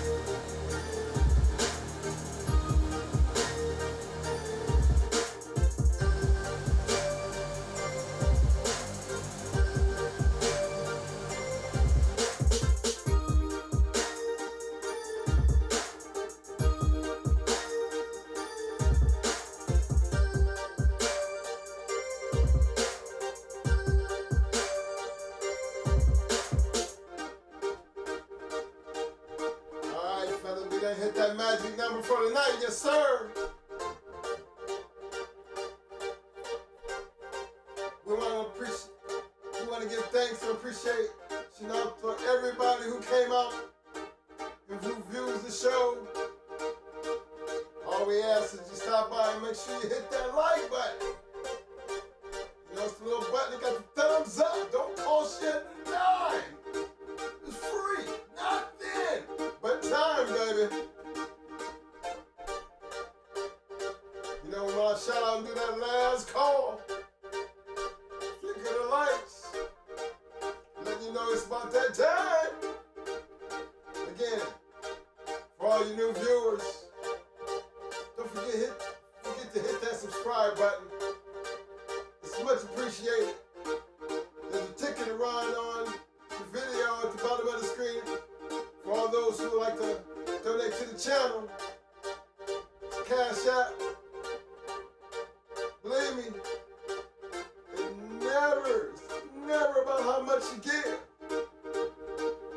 Appreciation comes from the fact that you take time and you're willing to just give. Much love. Hot Mic Friday. Looking forward to seeing everyone. But I'm letting you know now. This ain't a weekend. It's Tuesday. What's up?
everybody for coming to the show. Much love and appreciation to everybody. Stay safe. Do what you gotta do. And again, don't forget to hit the like buttons. You know, that's the button with the thumbs up. You know what time it is.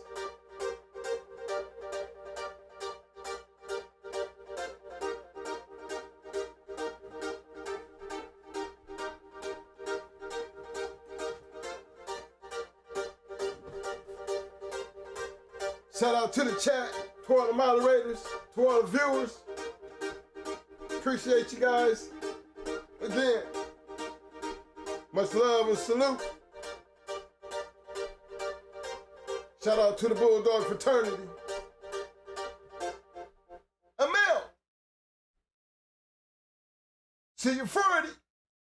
Peace.